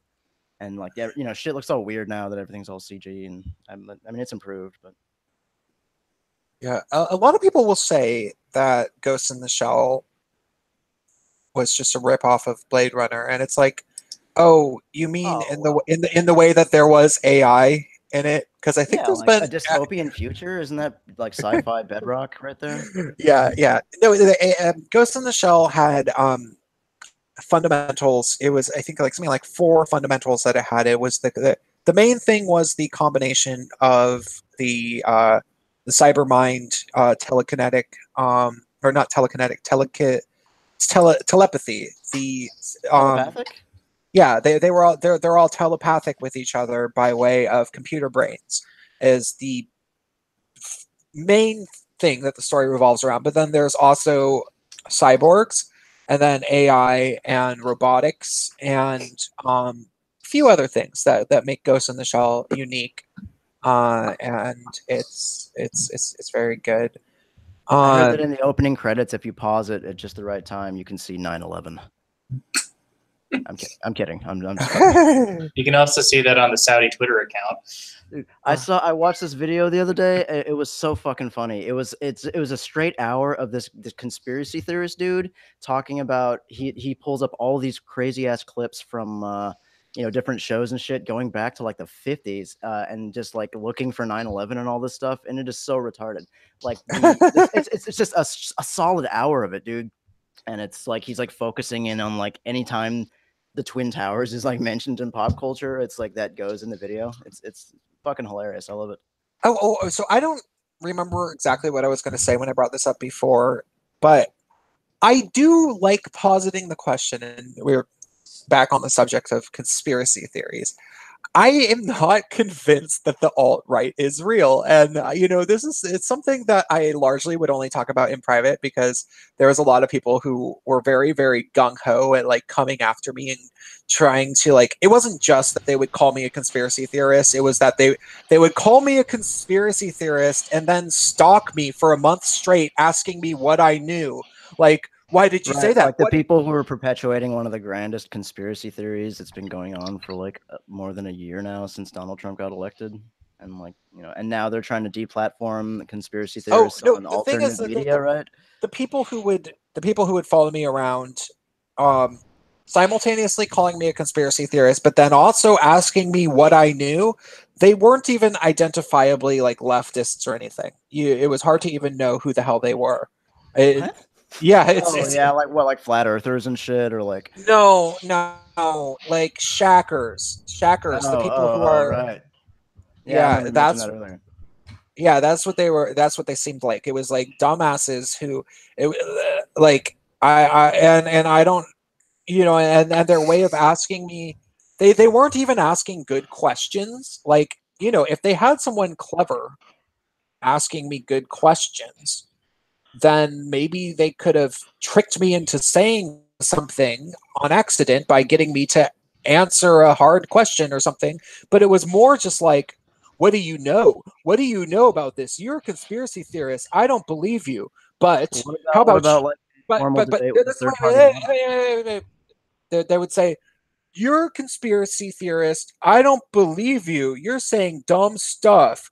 But what do you know? What do you know? How about we go in a Discord server and chat about this voice to voice, which is code word for they want to record everything I have to say because they're just trying to find out what I know, even though they're not even smart enough to know what they would do with that information. Which, granted, I didn't even know anything. Like it's not like anybody ever told, like with whatever conspiracies I was coming up with, it's not because I had any insider information. It was because it's just kind of looked that way to me.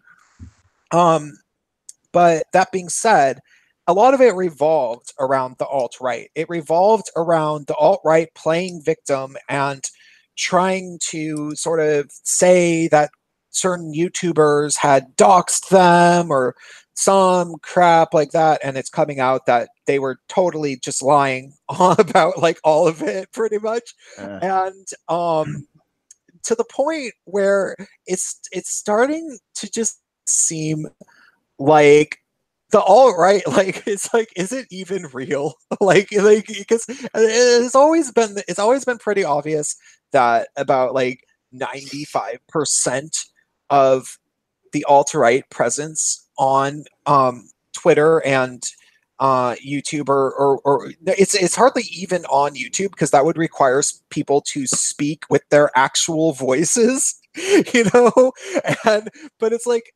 95% of the people leaving text comments and stuff, talking about the Jews and blah blah blah blah blah. These they just don't. They're pretty obviously sock puppet accounts, and the even at their heyday, like the Charlottesville protests in 2017, there wasn't that many of them.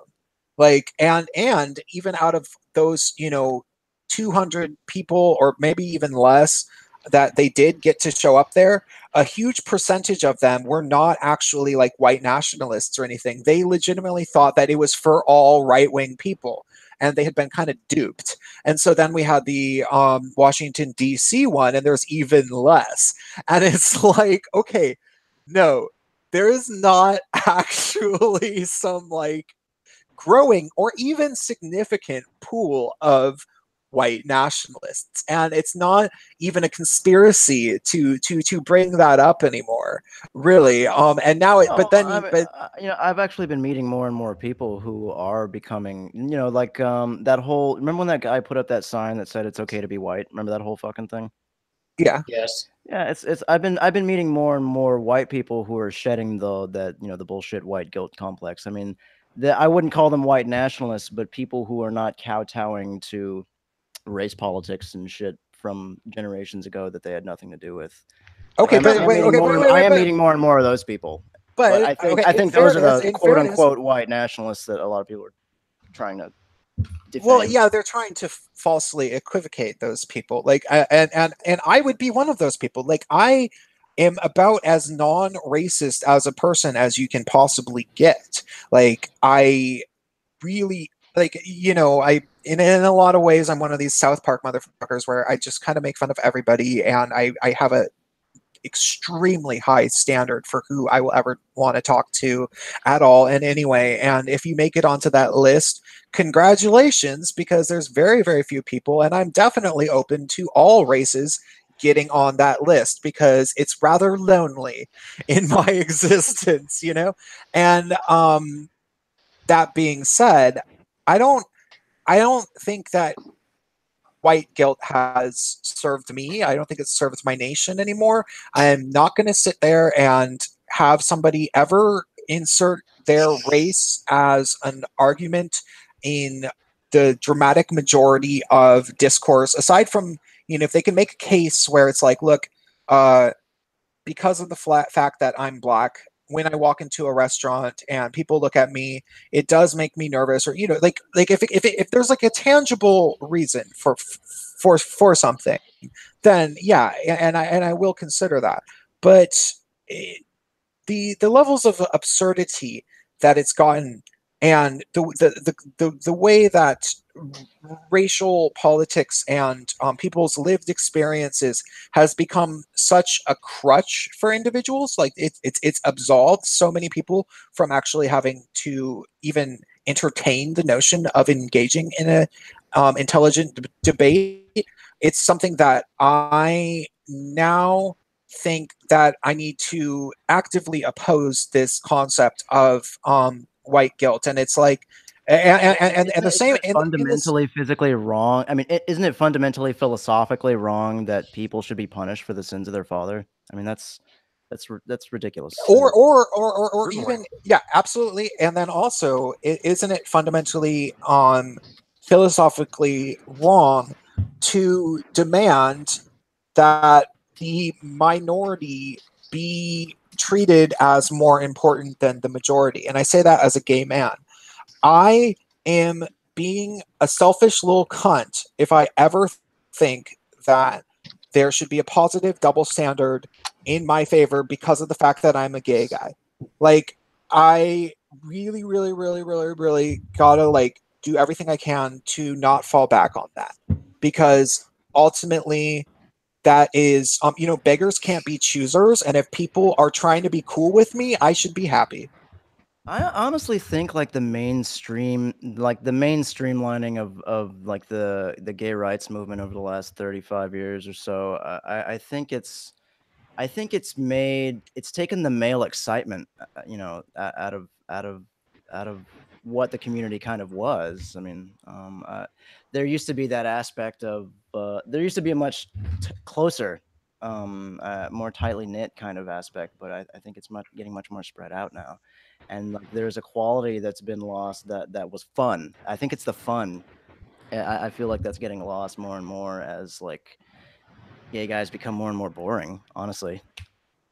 I think that gay guys, well, I think AIDS killed the fun, and then AIDS killed the fun, and then the feminists said that you could have fun, but they didn't let us run free in the park. They put us on a leash, and a lot of that is political. It has to do with the fact that there is charities that developed through the AIDS crisis. Actually, Bacon, why don't you talk about But the sorry, go on. Oh, about the charities and stuff. yeah, how it kind of formed, because there is a very specific kind of reason for why gay men now exist in we don't have gay male culture currently. Even 10 years ago we did, but we don't now. We have LGBT culture, Q who plus whatever. yeah, which dramatically tries to control gay male culture.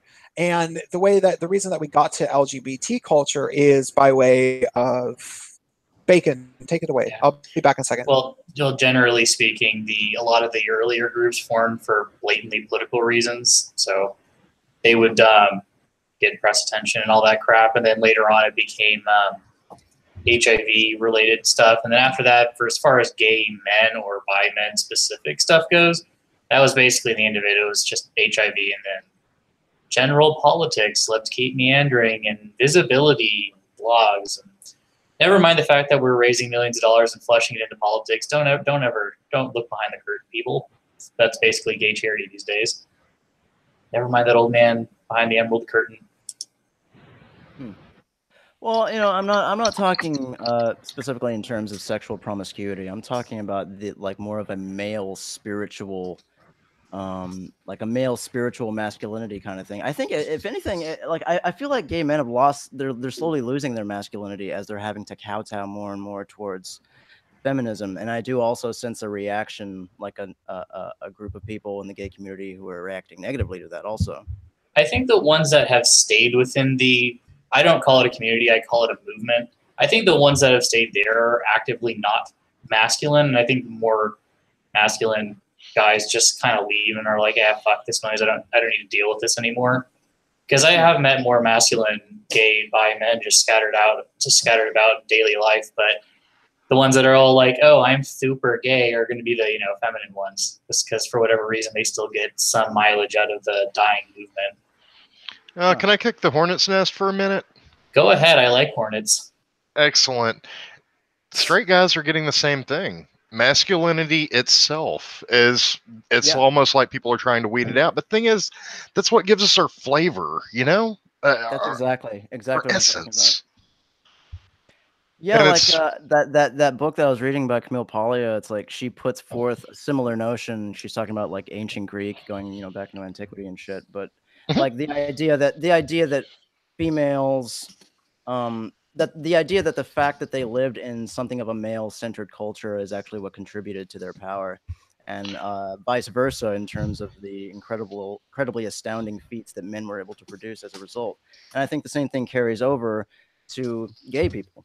I think that outsider complex actually produced a lot of really great works of art. It produced a lot of really great things that are now becoming lost as gay men become baseless in a sense. They have, in a sense, like lost their flavor. I'd say that's about true. And I don't even call it LGBT culture anymore, because I don't think they really give a shit about any of those four groups. I call it Q culture. Or Q-tip at this point. Yeah. Prince was talking about new words we have. Q-tip would be one of those. So are people who queer, do they actually sexually like pass the sexual boundary and like sexually experiment with people? I really don't know what that shit's about. I mean, I've tried to avoid it. I can try to explain. Well, most of the people I've interacted with in my life that are, quote unquote queer are either lesbians just looking to collect another label like another Pokemon, or it's just, girls trying to be like, I'm queer, I'm air quotes bisexual, even though I've only ever dated men and I've never had a clam bake with a woman, but I'm bisexual and I have queer points now. Or are there femme gay guys that want to be like alternative, kind of punk rocky, and they liked to listen to like Bikini Kill in the 90s or last decade. They like to listen to Latigra, and they like to listen to they like to listen to Peaches, Wow. and they like to listen to what else would they listen to? I you know, just like stupid. What would be a queer rap band? Little queer rappers. I can't think of them. Caswell, maybe. I don't know. No, Caswell is more gay. I would say. Oh, Jay-Z. Okay, that was mean. I like you. Oh, man. No, Jay-Z has sex with men. Beyonce eats babies. Fact. I'm fucking around. My But tap going back waters to make you be gay. what queer is actually defined as, I think our best bet would be to go back into, as much as I would strongly advise anyone not to read it, the old books on queer theory that came out back in the 90s, especially the work of Michel Foucault. For him, queer wasn't even about orientation at all. It was about a performance element. Translating that from his postmodernist gentleman, the incomprehensible fellow. bingo, and incomprehensible is a big key there. I mean, if you pick through the layers of bullshit, basically it means attention whore. Right.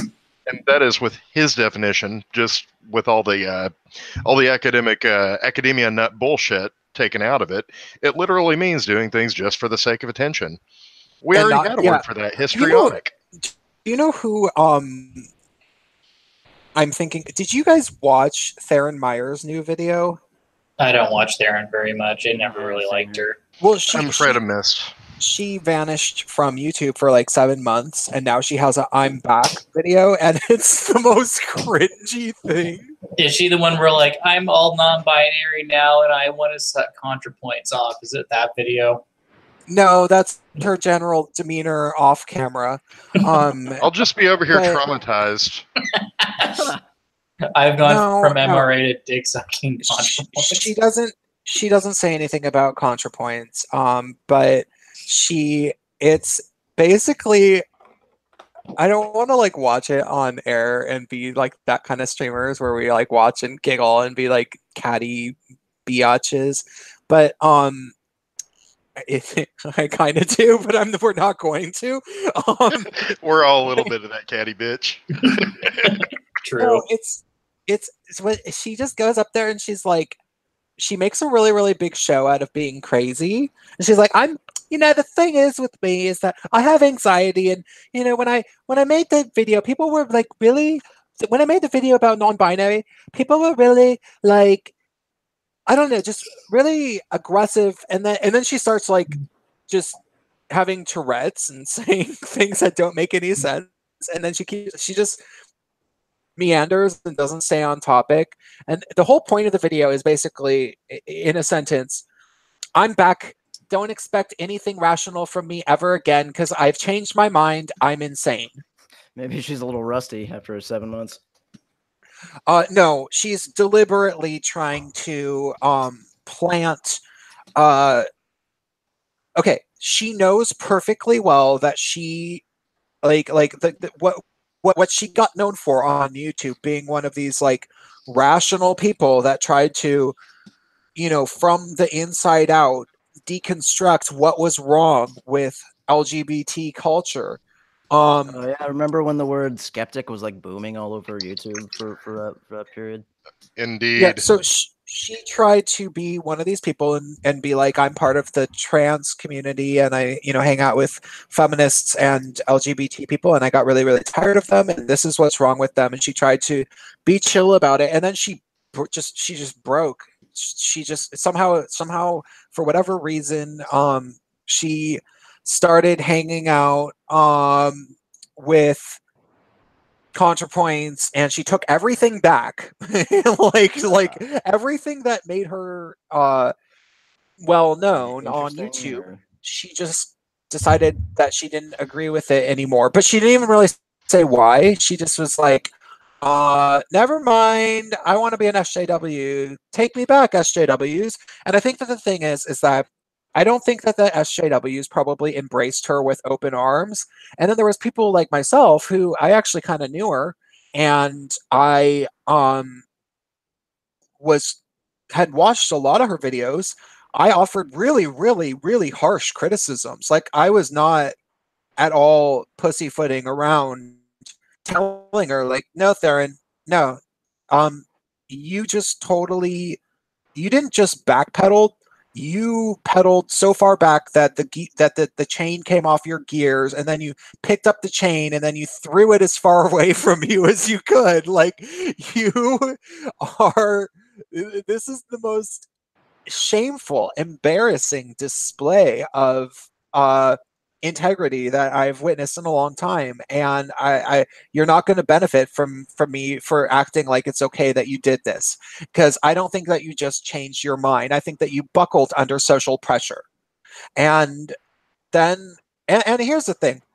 I'm not gonna exclude the possibility that my individual critique had a fair amount to do with her quitting YouTube for 7 months, because I was pretty rough. Like, I made videos, like, and I was, and she knows me. Well, Like, once you get up to that level, though, I mean, it's like I couldn't. Once you get up to that level of subscribership, I can understand someone just saying, "Fuck it, I don't want to do this anymore." Well, she doesn't have that many subscribers. Almost What does like she a have? fame kind of. She was at around 40,000 subscribers. So that's like about, That's four. nothing on YouTube. Yeah, and especially considering, Well, no one's especially out anymore, but especially considering the fact that, like, she's been on for consider like over a year, probably about a year longer than I have. She actually shows her face. She's relatively good looking, and she was a lot more easy to, like, tokenize, and she got on, like, Steven Crowder and all this publicity very, very early on.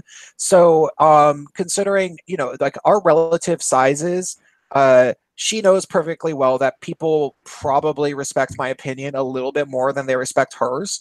And so when I came for her, like, when I was just fully like, no, Theron, I'm sorry, no, you're being stupid, no.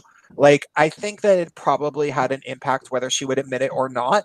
And she vanished off of YouTube. And now I want to say that no, I don't want to say that I feel bad. I think a lot of people would expect me to say that I feel bad, but I absolutely don't. I think she should have stepped away from YouTube. But do any of you ever think that, or do any of you ever think that content creation? Do you ever see it as a burden? I do. It's a burden that I like, but sometimes I know that I bite off way more than I can chew. I don't Yeah, really. same No, here. I kind of like it. I envy you. I mean, I would say that having the amount of knowledge that I do, that I really should be making videos about, and, like, trying to pick which video at which time, when I'm actually feeling in the mood to write a good script, that is a burden, because it's kind of like, God, it would be sort of nice if other people were doing this, but at the same time, no, I don't really say burden is the right way to describe it, because it's also a joy to do it. Like, yesterday I made my video about Silicon Valley, San Francisco tech worker culture. And I had so much to say, and ended up being 20 minutes long. And um, I had never said that stuff. And people were like, wow, that's really fascinating to hear. And it's like, I mean, it felt really great to be able to be like, wait, yeah, I'm one of the only people that actually really, really knows what it's like how these people who work for Facebook, YouTube, Google, Twitter, how they behave socially, and why they would be so scared of um, centrist, conservative, libertarian views. Like, it didn't even occur to me that nobody else had a clue why these people act the way that they do. So no, it doesn't feel like a burden at all. It just it feels cool, but it's a burden to have to be the one to be like, wait, what else do I know that other people just don't know? And it's not because I'm smarter than everybody necessarily. That kind of reminds me of when that lady Susan, I think Wojcicki, I can never pronounce her fucking name right, but it's like she's like one of the head people at YouTube or whatever. She's a And, CEO. Is she CEO? And well, you remember when she came out with her channel or whatever, and she got like a massive amount of thumbs down, like the thumbs down ratio was like crazy, and she it's like these corporate assholes who like smile through their teeth and they're like really awkward and like kind of like they're wearing like a person suit, like Yeah. something like an alien wearing a human suit, like an Edgar This human suit, right? suit's itch. Right. Oh, I know. And like it's just like I get the distinct sense that these people are severely disconnected from the content creation community. Oh, they are. They are. Wait, but I was not finished just Oh, saying sorry, something yeah, about sorry. talking about Theron. So Theron left for 7 months, and I mean, I think it would be pretty naive to act like my videos, like reading her to filth, had nothing to do with it.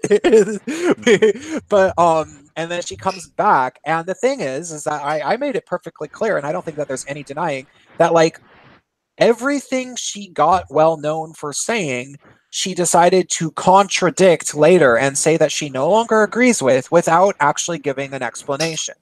And there's no really great way of saying, okay, so I meant it when I said it the first time, or saying, okay, I still have these opinions that I changed my mind to. Like the new opinions that supposedly I've turned a new leaf, and I didn't mean everything I said for the past 2 years. How do you reconcile that? Well, you don't really. It's not very easy if you're trying to hold on to your new opinions. Either she could say, hey, I'm a total phony now, but I want to be friends with ContraPoints and I want to fit in Canada. So now I'm pretending to be an SJW. Ta-da! Like that. She could say that, or she could just pretend to be crazy. And she's seemingly going with the "I'm gonna just pretend to be crazy" option. That's the name of the video, is talking about why I left YouTube while slowly losing my mind. Yeah, and it's worth looking at. But I don't remember what brought me thinking about Theron. So, well, actually being in that kind of environment does drive me crazy. I mean, when I was at the Cal State University that I went to, being the only one wasn't a rabid SJW, or at least one of the only people that actually talk about it openly, or not openly, but at least thought this way, it's kind of nerve-wracking to be around just people that you can't know. Like, you can't truly know, like, are you going to, like, rabidly, like, call me a racist in the middle of the, like, campus? Like, there was this one girl, it's draining to have hatred constantly directed at you. It is. Yeah. It's one of those things where you're just kind of quiet the whole time. Like, there was this one bitch that she was like I was in this one student group, and like our issue was like just student like conditions, like living on campus and like tuition and other bullshit. And this one, I think it was girl, or air quotes trans guy. I say that with air quotes because I don't think she ever did anything to transition besides cut her hair short. So anyways, like, I'll have the trans haircut, please. Yeah, I mean, if you've ever noticed SJWs, I mean, they have 72 genders and 3 haircuts, and they're all bad. Like really bright purple shocks of pink. Yeah. Feathers. And they basically go to the neon section and buy it for $1 and are like, I'm gonna have this haircut. Like fucking Laura Dern in the new Star Wars movie. Like, what the fuck? What is going on over at fucking Disney right now? I almost wonder if the whole non-binary thing was a conspiracy that was set up by the Flowbee company to set up their to sell their combination vacuum hair clipper sets. Oh my god, my dad got that when I was a kid, and he fucked up my head with that, and like. I'm sorry to laugh at your misfortune, but I'm laughing at your misfortune. It's okay. And it was also a really, really unpleasant experience, because the thing is that when somebody's cutting your hair at a salon, they get to say, okay, lean forward. Okay, lean to the side. You know what I mean? Well, when the vacuum cleaner's on, they can't really talk to you very well. So he's like pushing my head around. It's over there like, it's sucking my will to live. Yeah.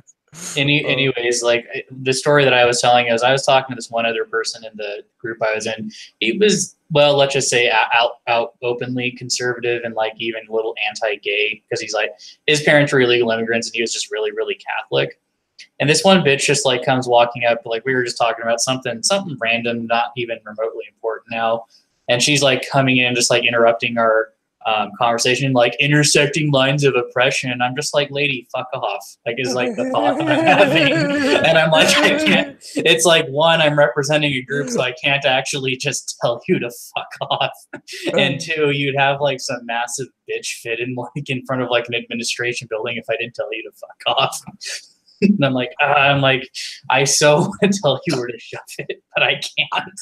I already have, and this is, I already have a canned, like, if I ever come, like, let's say, like, God forbid, I actually have to like go to a gay bar and hang out with people for some reason. Like, I try to avoid it as much as possible. But if I do, and I'm trying to talk about things that people would want to talk about, and then here's the thing, it's not like people don't want, it's not like me like cramming my politics down people's throat. It's like people figure out that I'm a gay guy who's not a feminist, and I can debunk the like, I talked to a gay guy who's a reasonable guy, but he's never really listened to men's rights issues, and he's like, yeah, people say that all homophobia is rooted in misogyny, and I don't think that that's really true. I mean, I can see how some of it, and I was like, oh, no, it's absolutely not true. What about pedophilia? What about the fear of disease? Do people fear that women are getting STDs all the time? Like, do people fear that lesbians are getting STDs? And do people think that women are ever pedophiles? That's not misogyny. And he'd be like, oh my God, huh? And then he wants to hear Argento.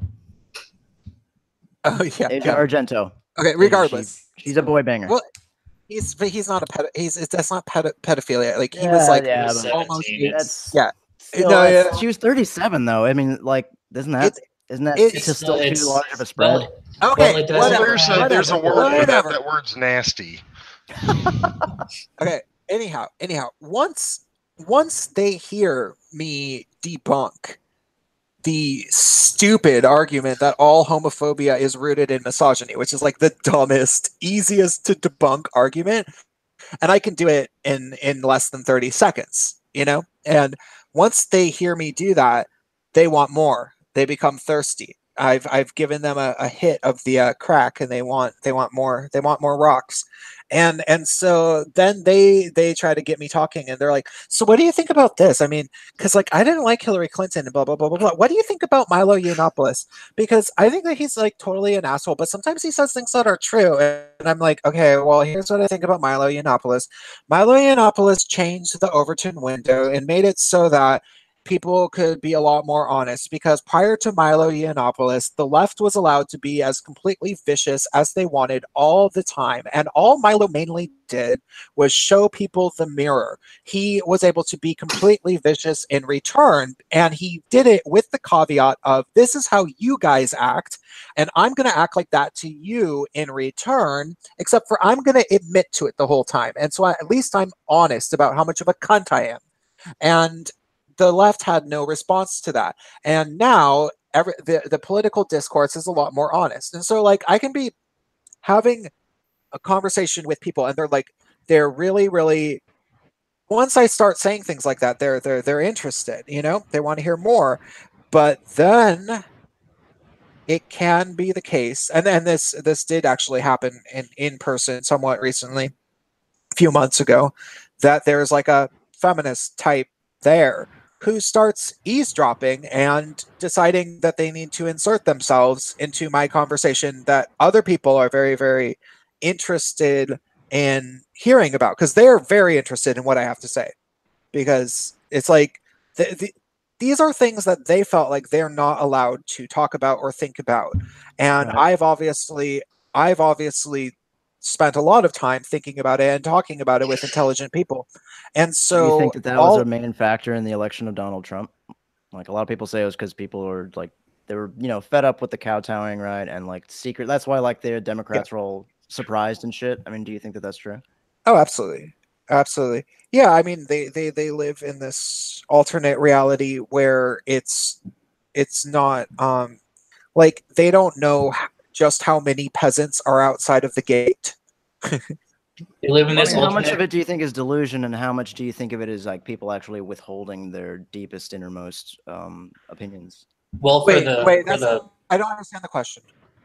How much of it is delusion and propaganda on the part of the left that was instrumental in the election of Donald Trump versus how much of it had to do with people who are actually keeping their opinions on the matter reserved out of fear of being called racist, sexist, homophobic? Yeah, I still don't understand the question. You're going to have to be very, very specific about what type of propaganda, what like how much of how are you asking whether or Like, not I've heard the theory put forth that the reason the election took the Democrats so by surprise was because they weren't actually connecting with how people, especially in Middle America, really felt, and that a lot of people were withholding how they actually felt until they got into the polling booth or into the voting booth. I would agree with that.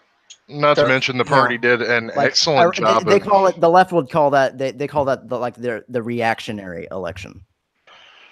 Well, then the left did an excellent job. I mean, just unprecedented amount of shooting yourself in the foot on this past one. I mean, they went out of their way to alienate their base. You saw how they treated the Bernie supporters, for example. Yeah, like me, for example, like there was also a lot of shady shit that happened during the election. Like I registered for mail-in ballot. I didn't get it. One of my cousins, Autumn, for some reason became a Republican. My mom was kicked off the voting list. It's like not only did they do all that shit, but it's like then they basically just demonize anyone that voted for Bernie. And I'm like, well, fuck it, I'm not voting for you. Well, that's why they're trying to put Julian Assange on trial. Yeah, because I know. if they can win that, then it overturns it in a sense. The WikiLeaks that came out, and it delegitimizes it. Nah, it doesn't delegitimize it adds more to this platform that they're trying to build, where they can supposedly impeach Donald Trump or something. Well, it delegitimizes WikiLeaks in the minds of the people that are already voting Democrat. You know, they can pretend to delegitimize it. Yeah, like like the people like my aunts who are like, oh, always vote blue no matter who. They're gonna believe whatever CNN tells them, no matter how contradictory it is to reality. Yeah, I'm just saying, it's like, yeah, there's a lot of delusion, but it's like these people, the Democrat activist types, they basically act like they're living on an island, and that island extends until it extends over the entirety of the U.S. when it really doesn't. Like, even where I live in the Bay Area, the Democrats here are like, oh, Berkeley, activism and bullshit. They don't even know what it's like to live in the suburb, 10 miles away, let alone what it's like to actually live in middle America, or even in the middle of this state, let alone. Mm-hmm. Yeah, and the area that I live is basically Mordor to these people. Yeah. And you say to one of these people, like, no amount of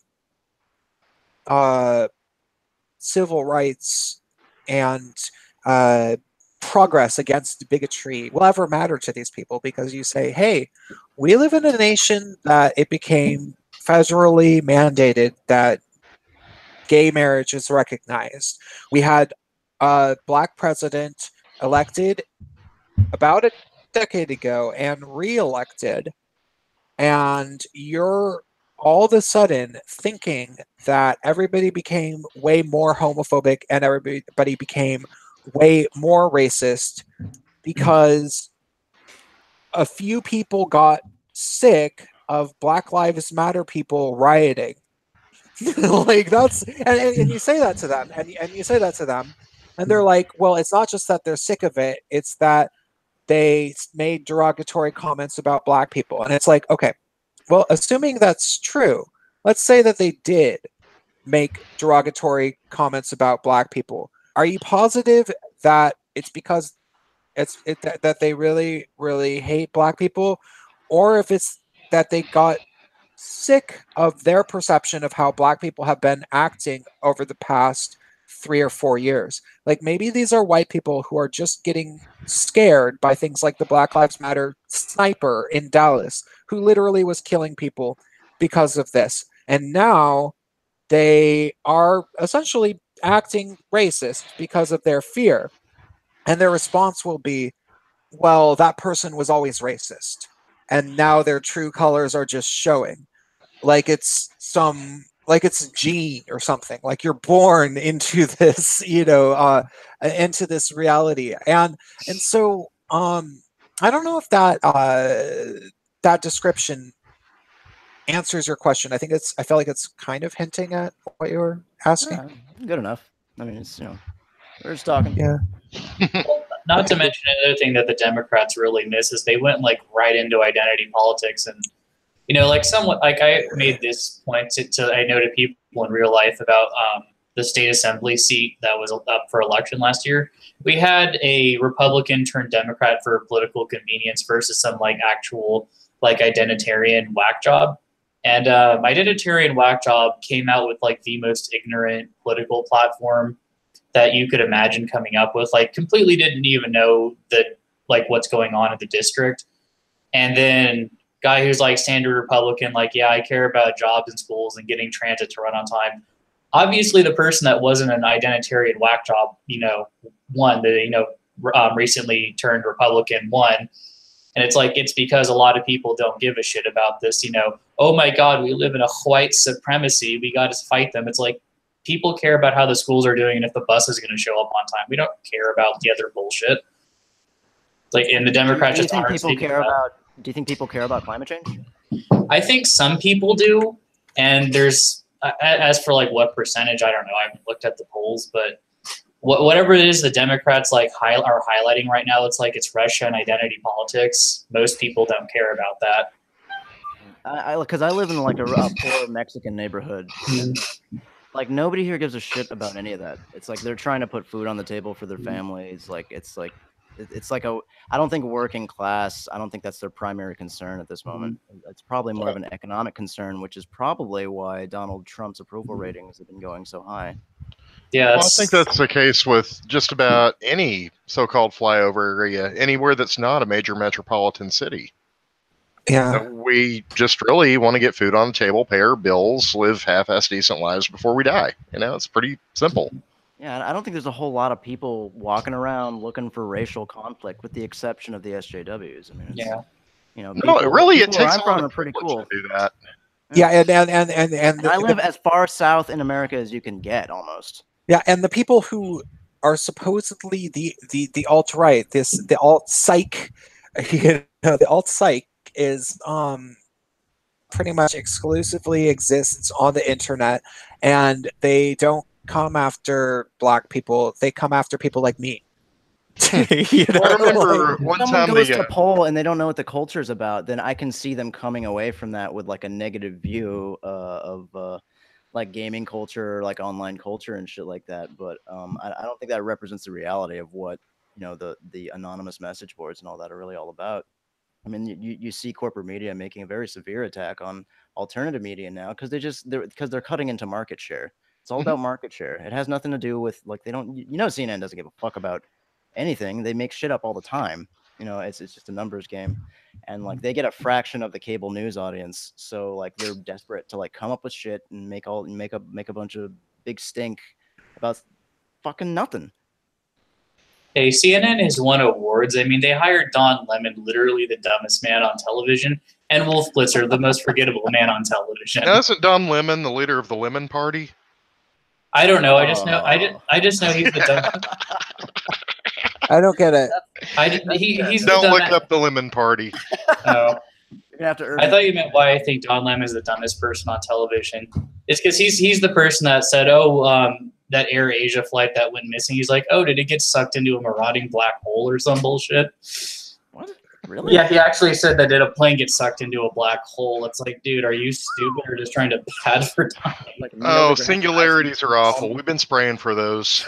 Oh my God! Wait, speaking of identity politics and CNN, the hot news scoop is that they tried to say on CNN that I don't know how they started talking about Antifa, but they were like, well, let's be real. I mean, we're talking about Antifa, and they're just trying to frame this as if it's the scary black people, because Antifa is widely regarded as a violent organization composed of African Americans. Well, I guess if you go far back enough, they have ancestry in Africa, but I mean, we're talking like 20, 30,000 years. This is getting serious. This is becoming hilarious. Yeah, blame it on a Puerto Rican guy. Kind of like, it's a Puerto Rican guy. Right. No, it's so funny because it's like, no one. It's like, okay, in the same alternate reality that white people are scared of Antifa because they're black, maybe exists the white people who are really, really angry because Colin Kaepernick keeps kneeling at the national anthem. Like, you know, like I don't think that there's like these like white conservatives that exist that are actually like literally nobody actually thinks of Antifa as scary African Americans that beat people up. It's more like, what the hell's with these white kids sucker punching and pepper spraying and then running away when they're about to get their asses whooped? It's a problem. You know what I mean? Yeah, I know they're just- fucked up, but in a way, I kind of feel bad for them. I kind of pity them because what's really happening is they're getting indoctrinated by these like really shitty professors with like shitty moral compasses. Oh, they And are. so what happens is the professors will send them out like the naive, you know, kids pretty much that they are, and then they'll hide behind them, and you know they won't take the responsibility for all the damage that occurs as a result. And Well, and and no, and, some of these kids end up with fucking felonies because of these assholes. and some of them are, and Fucks up some your of them, life.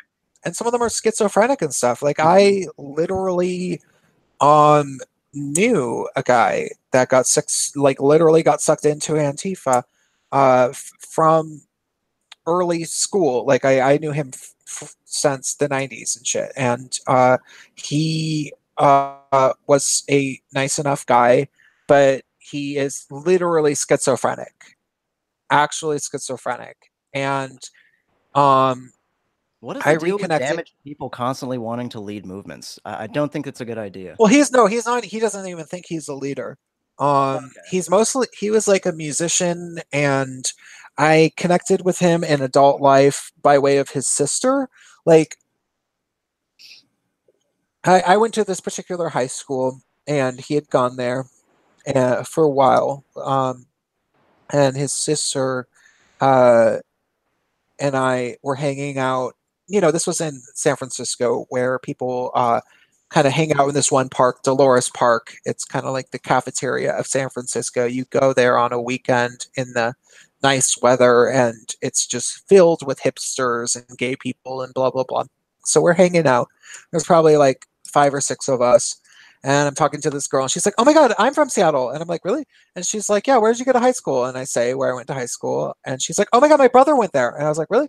And she's like, "Yeah." And so she said who it was. And I was like, "Oh yeah, I knew him. Yeah, he was, I mostly just knew him in like freshman, sophomore year." And she's like, "Well, yeah, because he left." And I'm like, "Oh." And she's like, "Yeah, do you remember how he was not living with our parents anymore?" I'm like, "Not really. I just remember that he wasn't really around at school much anymore because my school was alternative high school. And so you didn't really have to go to class. They wouldn't keep track." And so she's like, "Well, he wasn't living at home anymore. Our parents had a very rocky relationship, and they were divorced, and they hated each other. And then he ended up living on his own, and he was like selling pot and stuff. And then he actually kind of became like schizophrenic, and then she told me all these stories about him, and I was like, "Oh my God, I didn't know that." And she's like, "Yeah, but I mean, he's living in um Southern California now. I mean, if you want to talk to him, like we should stay in touch and blah blah blah blah blah." And you know, I talked to her for a long time, and she basically was like sort of the story that she explained. She didn't say it directly, but it was kind of like, "Yeah, I've had to take care of him ever since high school because he's actually schizophrenic." Um and I was like, "Okay, huh, that's interesting," because he was my friend. You know, he wasn't my good friend, but he was my friend. And so he came up to visit from Southern California, and we hung out. And he mostly does music. He's probably on disabilities, and uh and I gotta say, like, he was pretty obviously schizophrenic. Like, you see the guy, he's like walking around in flip flops. I think, and then he had a scab on his forehead. Like, I don't know what exactly happened. It looked like he fell on the ground, and his head, like, you know, rubbed against the cement sideways for about 4 feet or something. Like Ouch. that's what it looked like. No, it was fucked up looking. And he's like wearing like sweatpants and like it just looks all kind of crazy and everything. And we're hanging out with his sister and we're like kind of having fun. And then his sister like goes to the store to maybe get a beer or something. I don't know, something like that. And I had told him that I used to do opiates, which I didn't do anymore by the time we were hanging out. Like I had quit for years. But I had told him that I used to do Oxycontin and stuff. And so I'm like, yeah, so blah blah blah blah blah. I used to do Oxycontin. He's like, uh-huh. Oh, interesting. Okay, uh-huh. And then his sister goes to the store and he's like, do you know how to get any Oxycontin? Do you know where to get any Oxy? And I was like, yeah, I think your sister's gonna come back from the store soon. Like Wow. yeah, it was like that kind of a thing. And then we played each other our music because I had it on iPod and he probably had his on his iPod and we kind of like bonded over that and yeah, whatever. And I remember like walking home with him and he was on flip-flops and I think he like lost one of his flip-flops somehow. And then it was probably like a 10-minute walk back to where he was staying with his sister. And he was like, well, it's and I was probably pretty wasted. So I was like, yeah, it's cool to hang out. And he was like, well, I should probably just go back over there. I'm like, well, yeah, I mean, you can't really sleep over at my house, but it's been cool walking around and talking to you. And he's like, yeah, I should just go back over there. Okay. Crap. Do you think I'm going to get robbed? Do you think I'm going to get robbed? And I'm like, dude, you have a scab on your forehead and you have one flip flop. I don't think that you look like somebody to rob. And he's like, oh, good point, huh? Like, because it was a dangerous neighborhood of San Francisco. So that was the level of person that he is, right? And that was a few years before, that was probably like 2013 or so. And then he's my friend on Facebook and stuff. And then after the election, he starts posting more and more like stupid punch a Nazi memes and things like from itsgoingdown.org and crap like that. And I'm just thinking in my head, I'm like, okay, you're the last person that should be involved in any sort of activism at all, ever. Like even if it was completely positive activism that I would totally 100% endorse, you shouldn't be on my team because you would give us all a bad name.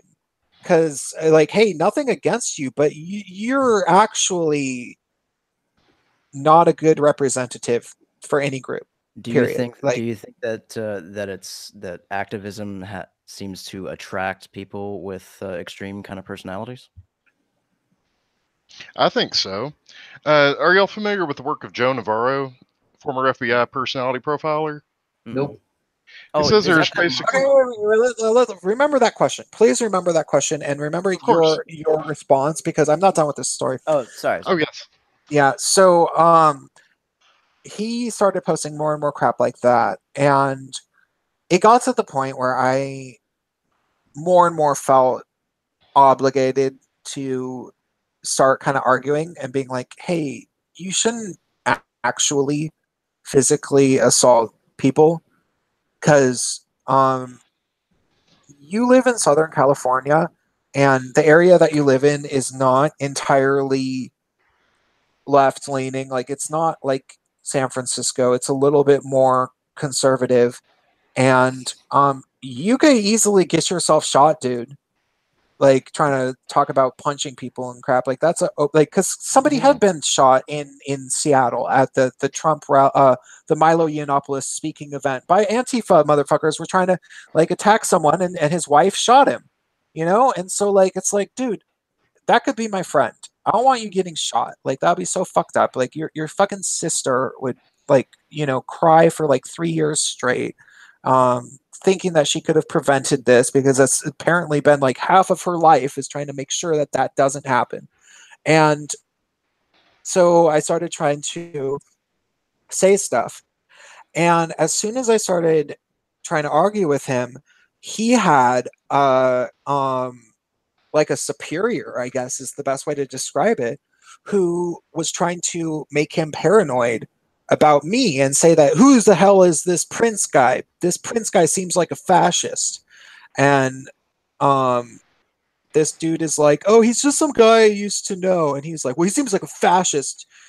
Are you sure that he's not spying on you? He's like, well, I used to know him in high school, but you know, and the guy is like, well, you know, and I was like, well, who the hell? I was like, who the hell are you? You're just like some wacky, like, why are you trying to turn people's friends against each other? You know, like I've never done any harm to this guy. I've known him for like over 20 years or so. And who are you? And this guy's like, I'm somebody that cares so much about fighting fascists that I've been to prison for my beliefs. And you're a fascist and you need to blah, blah, blah, you know, and it was like, okay, this is fucked up. Like he's literally hanging out with somebody who's been to prison. Like, and this guy is like trying to actively control his social sphere. Like that's the type of guy that will mobilize eventually he got my friend to unfriend me, and now I will never be able to talk to him again.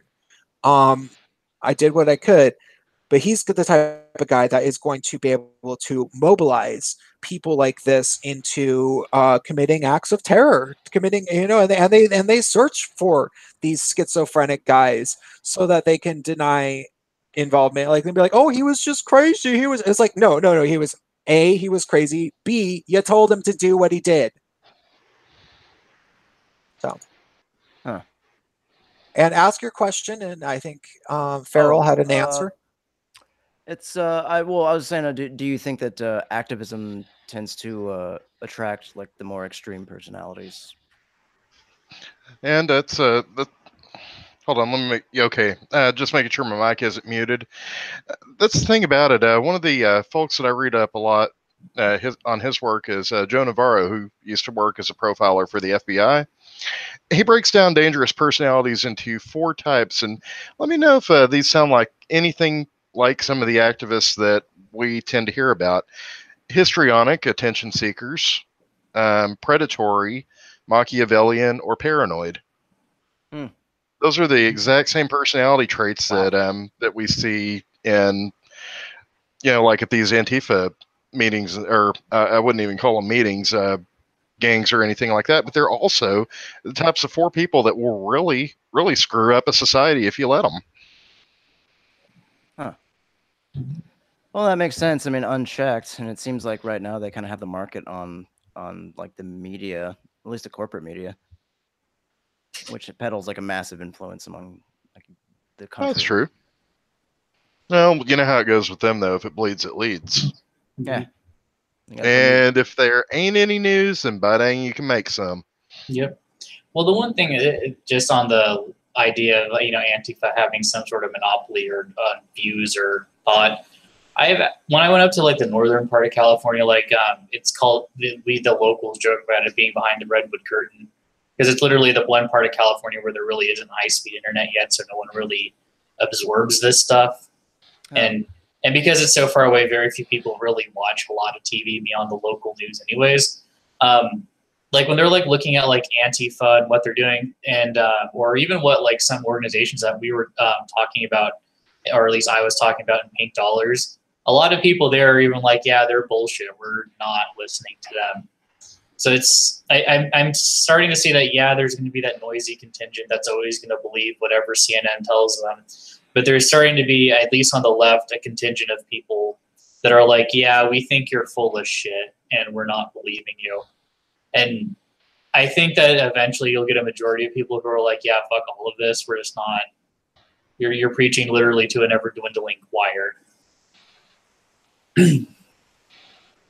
Sorry if my thoughts aren't entirely coherent. I am kind of exhausted. That's okay. Well, it's interesting for me to see like the punkers and the anarchists and stuff kind of come out in such a way, because I mean, I don't really understand what changed. I mean, I don't see them recognizing the legitimacy of any president And there was a time before the election when I think it was well understood in that circle that CNN, the corporate media, was bullshit. But for some reason now that Donald Trump's in office, they've like gained some weird semblance of legitimacy. I mean, I think that's a little crap. It is. It's I don't know. I guess it's confirmation bias, and you're willing to give people slack that confirm that, which is the only thing I can really figure at this point. Because I mean, how many like how like anti-Hillary was TYT, and all of a sudden they just bent over and were like, now they're all pro-corporate Democrat because it's convenient now.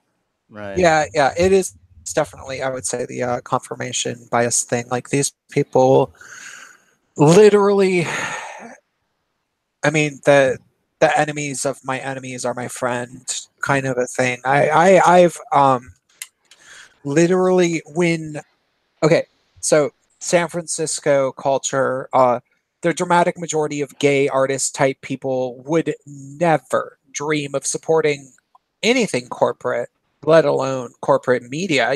They're like, support your local artists, don't buy name brands, buy clothing made by indie designers, blah, blah, that's what they would be like overall.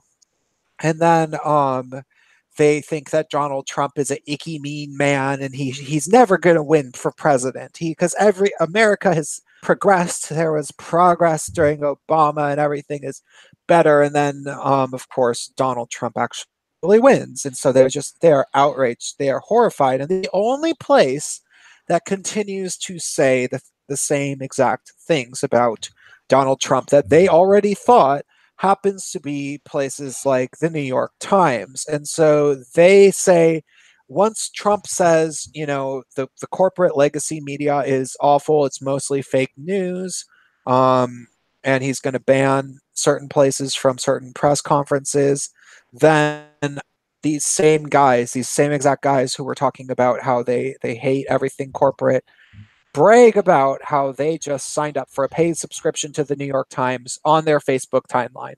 Mhm. And and I call them out, and I'm like, that's the dumbest thing I've ever heard. You're bragging about the fact that you're now supporting corporate media. But it's not corporate media because it's my side now. But explicitly, with the explicit and sole intention of spiting Trump. It's like virtue signaling in the form of a jackboot licking. Yeah, it's absurd. But like, these people, it's not just that they like sort of believe the things that are on CNN. It's like they're like, you know what? I'm gonna donate money to CNN. I'm gonna give CNN money. God damn it! Fuck you guys. That's good because they're they going to make a bake sure. sale. I would rather give $10 a month to the Mother Teresa We Grind Live Kittens into Glue Fund before I would give it to CNN or MSNBC or any of those in a subscription. I have a very close personal friend of the family who gives money to the SPLC, and I've talked to this person about it over and over, and it's like there's literally nothing. They like until I swear to God, until the president of the SPLC delivers a speech and says, I have to apologize to everybody. I'm entirely a fraud. I take your money to be evil, and I have for like as long as I've been the president, for the past few decades. I'm a horrible person. Please forgive me. I hope that I can die and not go to hell. Like, until that happens. He's a salesman. He'll never admit that. He got awards for it. Of course he won't. But like, it would take nothing short of that for this person to stop supporting them and giving money to them. I mean, this is an elderly person, and they've been giving money to them for a while, so they don't want to think that maybe they haven't been giving their money to the best place. I think the SPLC needs it right now. They just lost a $3 million lawsuit. That's nothing to them, though. Yeah. Oh. Yeah, but it's still delicious to hear. Yeah, I mean, it does make me feel good. still. And they didn't actually lose a lawsuit. They settled out of court. Oh man, That's because they knew they were going to have their That's- ass handed God to damn them. it. Yeah, and a lot of people are dissatisfied with Majid Nawaz for Settling. yeah, for settling, because he could have raked them through the coals, and there could have been a really, like, if there would have been precise legal documentations of like what exactly they did to him and on how many different occasions for how long, because the SPLC is they're heinous. Like it's not like you have to do anything aside from like just go to their website and look at what they're talking about on any given week, and then actually investigate who they're talking about to determine that all they do pretty much is lie about people. And like so but the thing is that most people don't even really know who the people are that they're lying about, because the people that they're lying about are people that are ignored by the mainstream media, and the only time you ever hear about them is when the SPLC lies about them. And so if you start to realize just how much the SPLC lies when they do manage to bring these people up, and then you hear the other person's side of the story in precise detail, it's like, oh, these people are just horrible, horrible scumbags. And so if there was an actual court case that, like, you know, in precise fine tooth comb fashion really, really went through the lies, and this was a judge said, yes, you have been lying about this guy in all these different ways, then, that would serve as a bit of a template for other organizations to go through and say, yeah, they did the exact same thing to me. And he basically said, okay, you could pay me a bunch of money or I'll make that template. And they said, how about we just pay you a bunch of money? And he said, okay. And that's why people are mad. I think it was kind of a brilliant move on his part, if you really think about it. I mean, the court case would basically have polarized him, would have brought up a whole bunch of media attention where they're going to sift through every last thing that you've done, no matter how minor, and broadcast it. So what he's ended up doing is he's shown them, hey, I have the moral upper hand, so all this stuff about me being the so-called big bad wolf or whatever looks pretty fucking ridiculous in comparison. Does that make sense? Yeah, kind of. Yeah, I can see that. But It was I mean, an idea. He's got the money now. I mean, That's true. Like, if somebody drives a dump truck full of money up to your house, I mean, well, it's probably more of a briefcase or probably a check. I don't fucking know, whatever. But like, if somebody offers you a shitload of money, I mean, $3 million is enough to make someone stop and think about all those things that you just mentioned. The effect that it's gonna take on their lives. I mean, they'll have professional people specifically devoted to destroying you in like every aspect of your character in court. But remember, the SPLC doesn't actually do this for a reason. It's just opinion, which I think they've actually come out and said that. If I'm not mistaken, they actually said they're just opinion. We don't actually want this to have any impact. It's entertainment. Yeah, I mean, which just is like, okay, then why hasn't CNN like literally just ripped them in half, or like, what the fuck? What's left of our credibility is hinging on you actually being accurate, credible. Which is just the Dan being chained to the damned at that point, but still. Now, keep in mind, before the original board of directors, all but one of those ended up leaving. But before that, they had actually done some really, really, really good, groundbreaking things. Then they ended up leaving the one that happened to be a con artist. Well, but they've been at it since. Like, they've been doing stuff even since the lawsuit. It's not like they haven't gotten back up to their old tricks immediately. And I forget exactly what. Now it's just slipping my mind. But it was as if they just, you know what? I can how about we just look at the homepage, because it's not like it like if I go through the SPLC homepage, I'll be able to debunk pretty much everything. Well, I'm presenting you right now, so if you want to screen share, Okay, hold on one second. just don't dox yourself. I know. So, latest news, Jesus. And this fucking site, it's just like, I mean, they have the same web designer clearly as itsgoingdown.org. Like, it's like the exact same web design. So latest news, hate map. Really now. Really. Ooh, I like a hate map. You know how many things show up as on their hate map under multiple categories and with multiple pinpoints for the exact same thing? My local liquor store. A lot. No, I mean, I'm just saying they have so many things on there where they're double dipping to make it look a lot worse than it actually is. Well, It's insane. My local liquor store is a hate group. It hates my liver. It's like you mean it's like mentally. Wouldn't the liquor store love your liver? I was gonna say, Bacon. You grew up Catholic. You got 3 of them. Hey, I'm Catholic, Polish, and Mexican. I have 5.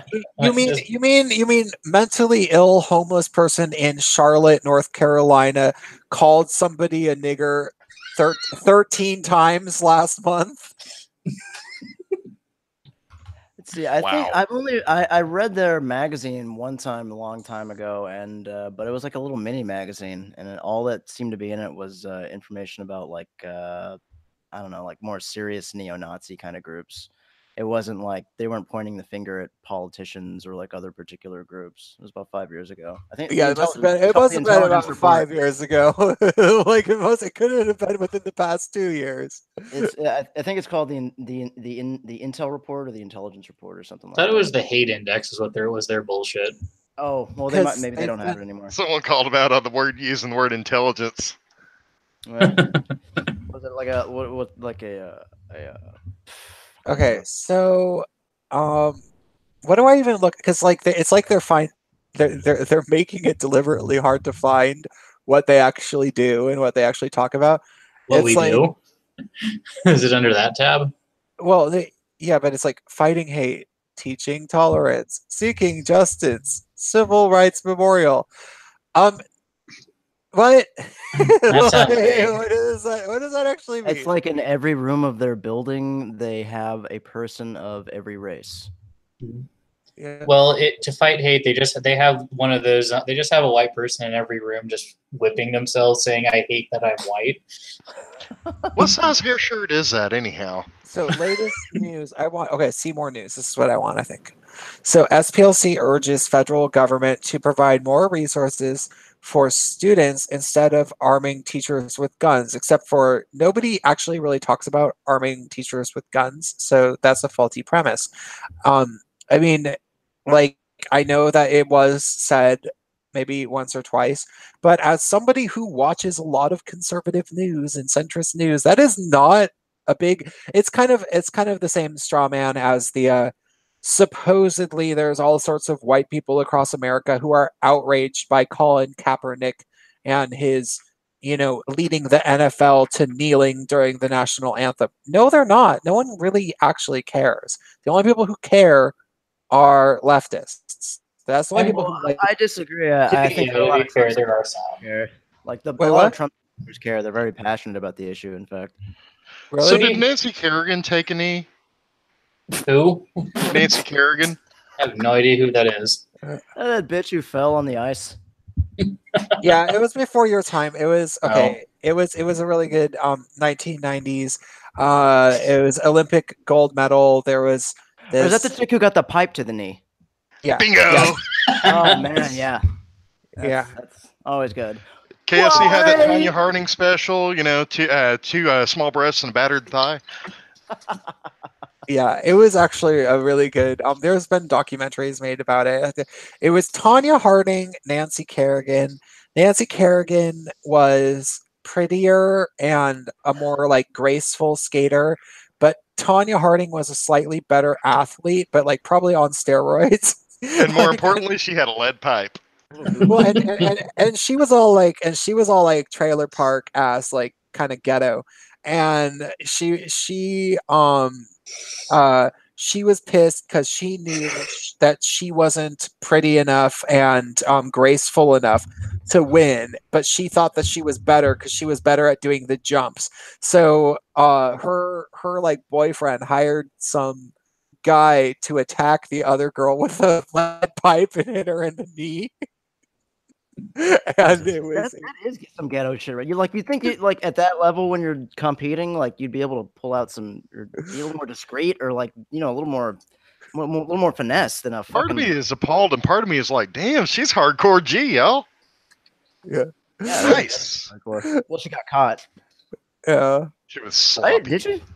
Well, no, and she was a crazy person anyway. Like, a few years afterwards, she got in trouble because she was like beating her boyfriend, and he this is probably a fair amount afterwards, but he was on the cell phone and she was attacking him with a hubcap.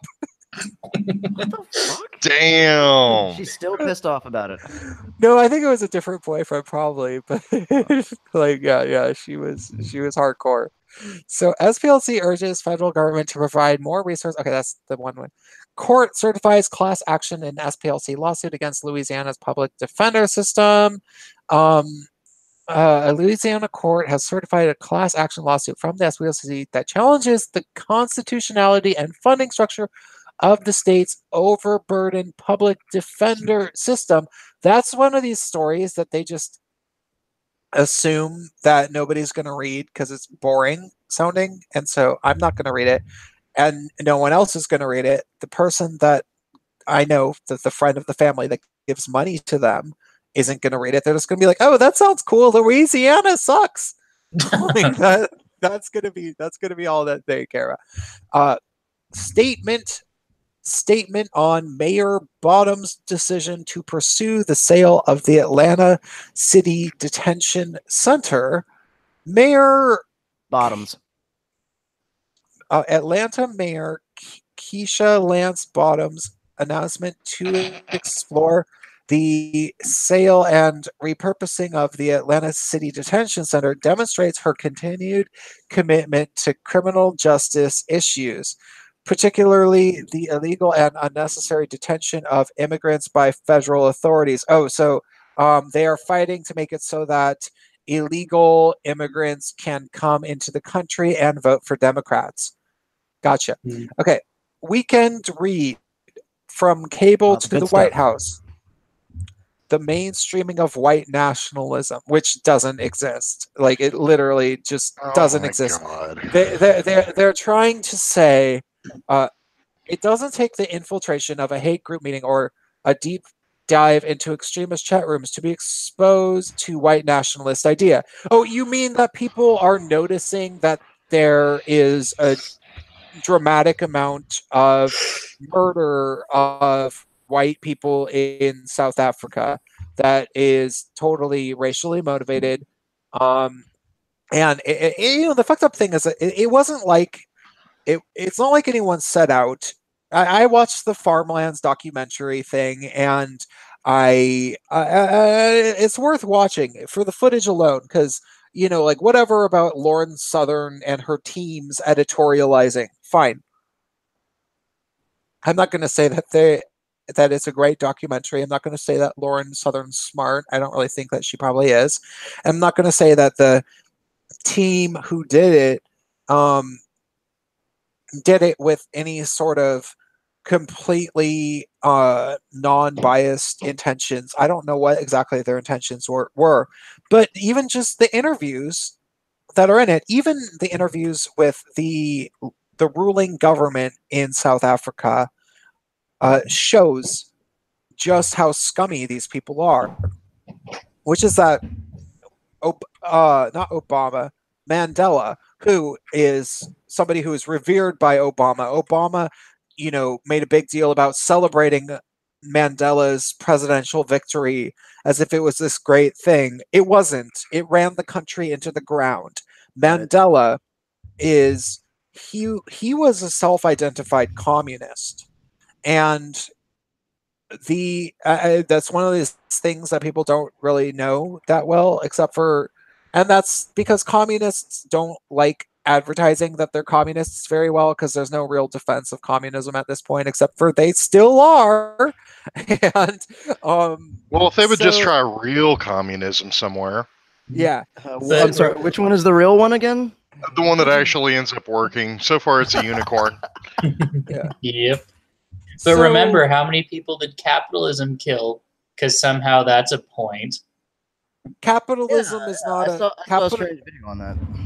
capitalism is not a set-up version of government. That it just real quick. Well, yeah, I know people, that. yeah. People act like capitalistic governments are these like totalitarian things that are installed. No, capitalism is a natural progression of the fact that people like trading stuff, and having a universal currency makes that easier. The And end. it's intrinsically market driven. Yeah, That's it's the just basis like of capitalism. it's like, okay, how do we agree upon? Not everybody always wants rice. Not everybody always wants gold. Well, what do? Let's make some bills. Okay, the end. Yeah, it's like sort of how it happens. But It's okay, no surprise, though, that the radical anarchists always back the revolutions that lose, even when you could look back in history at the different anarchist struggles, like in Greece and in Spain. It was because of their refusal to militarize and actually form a coherent state that led to their downfall, and they can never overcome because of their ridiculous values. I mean, Well, I think the pure socialists are just living in a fantasy world where capitalism is like a constant conspiratorial enemy, and it allows them a convenient, faceless enemy, that they can tout for their jerk off friends, their jerk off echo chamber. okay. Well, regardless, Mandela was a self-identified communist. He ended up dying, but like the subsequent ruling party of South Africa has since been black, and it has been socialists, and they've instituted very deliberate equity clauses into their government, so that every occupation couldn't be filled by it couldn't be dramatically overrepresented by white people.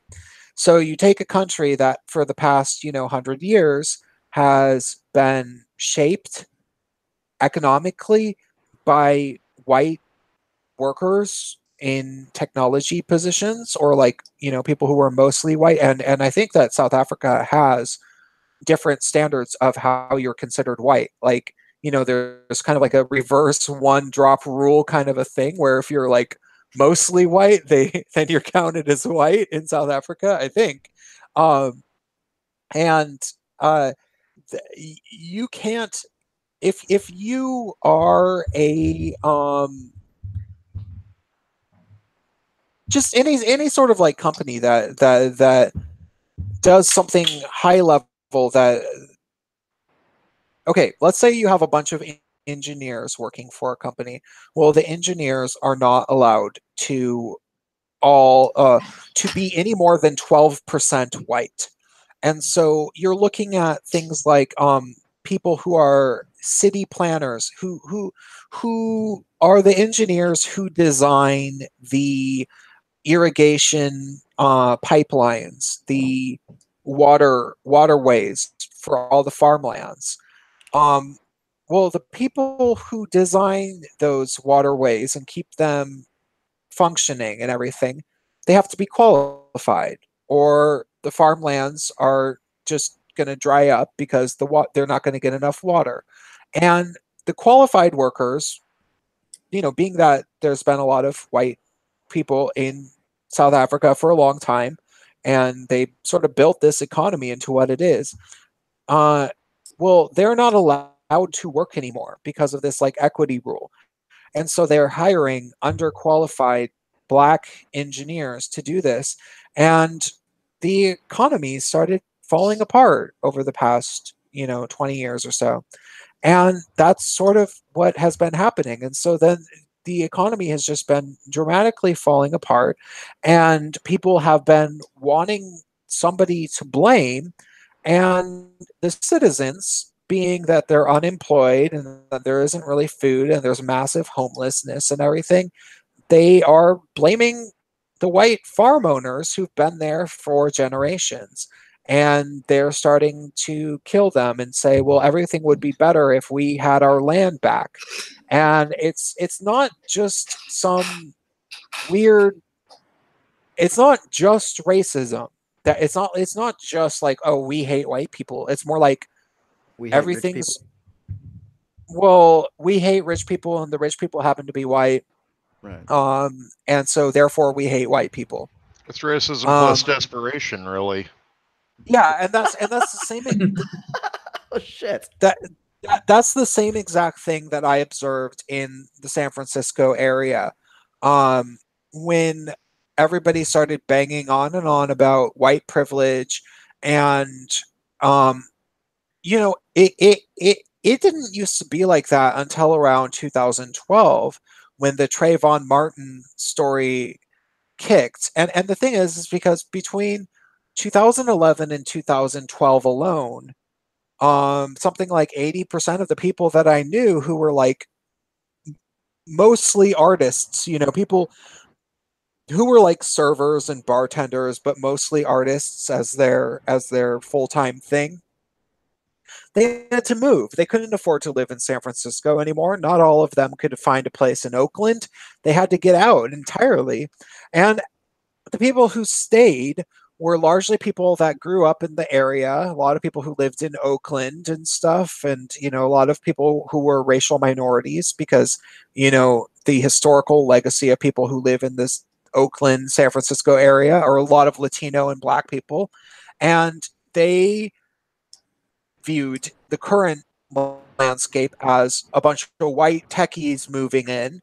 And as soon as the Trayvon Martin thing came out, and they were like, oh, this white guy killed this Black teenager because racism, and that's the problem. All this white privilege is ruining our cities, which, George Zimmerman wasn't even white. But anyway, like, it was so easy for people they wanted a villain because everything went to crap over the course of about a year. And people wanted to just blame the people around them because they wanted somebody to blame. And the media was encouraging that. And I think that the government in South Africa is encouraging that. And so it's so stupid to try to act like, it's this white nationalist conspiracy to just observe what's actually even happening.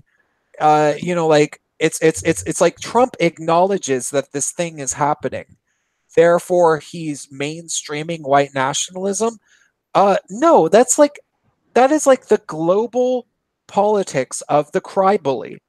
Like, this thing is happening, and you are somehow demonizing him as the perpetrator for even acknowledging it. I tell you, politics used to be about a chicken in every pot. Now it's like a Nazi under every bed. Yeah, pretty much. Well, do you think that the resentment that built up and ultimately led to the formation of like Black Lives Matter and these other race-based activist groups, do you think that might be some kind of fallout from the economic collapse that occurred? Oh, absolutely. I think so. I think it's almost entirely composed of that. I think that Obama was an incompetent fucking piece of shit, fucking communist wacko, and he. How do you really feel?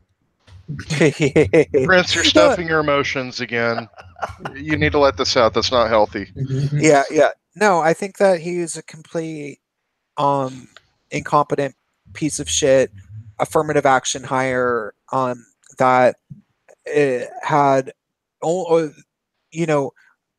don't even know exactly why he was made president, but he was. And as soon as he was made president, nobody really cared about the economy anymore, and it just got worse and worse and worse and worse. And it was already doing pretty bad. And then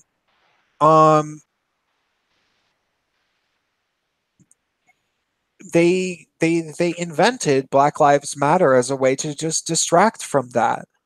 And I think that it's a pretty obvious, and it's not even just the economy in the United States. It's a global thing.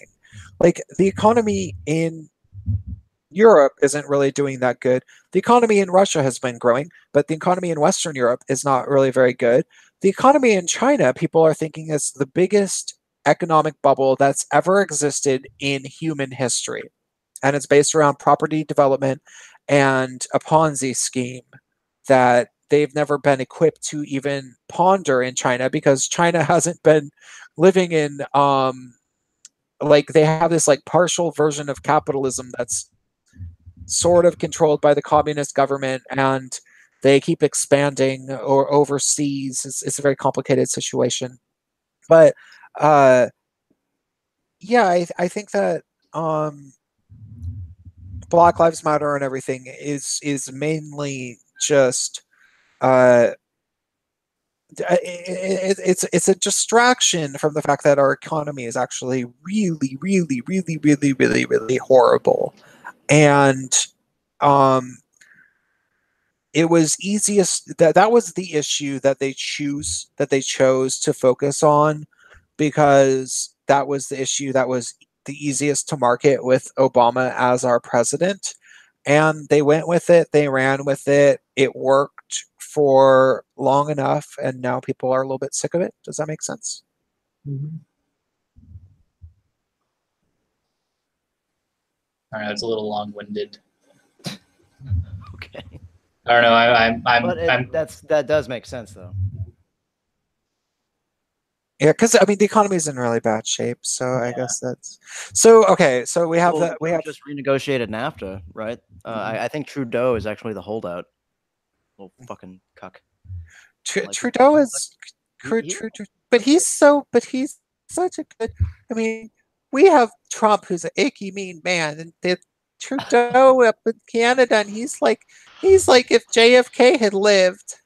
So Trudeau makes me feel good in my naughty place. Trudeau has a nice butt to make up for everyone else. President Trump is stoking white nationalism, exploiting racist fear. In the 2 days since he was implicated as a co-conspirator in a federal crime, which they won't name, the president, with the help of his allies in the right-wing press, has fallen back on his most basic political strategy, stoking racial resentment and fear. Ooh, I bet this is a juicy one. I bet this is a deep. We have to actually look at this one. I think when they say implicated, they mean implied by the media. Yeah, because that's all that it. I mean, a law can be determined from a headline, like something at all that they might be talking about. Like, and this isn't even long. Look how short of a fucking entry this is. That's a tweet. It's like, yeah, it's a fucking tweet. Okay, President Trump is stoking white nationalism because in the past 2 days since he was implicated, he was not only shamelessly exploited a horrible tragedy in Iowa, but tweeted out his intention to put the full force of the U.S. State Department behind a white nationalist conspiracy theory. Let's look at what that white national conspiracy theory is. South Africa. Oh, yeah. Oh, my God, you're right. They link to themselves to justify their own, which is a very common thing with these places. It's like it's the same strategy as the feminist theory texts, which is what Bell Hooks does. Like, if you go through her books, like, all she does is refer to her own.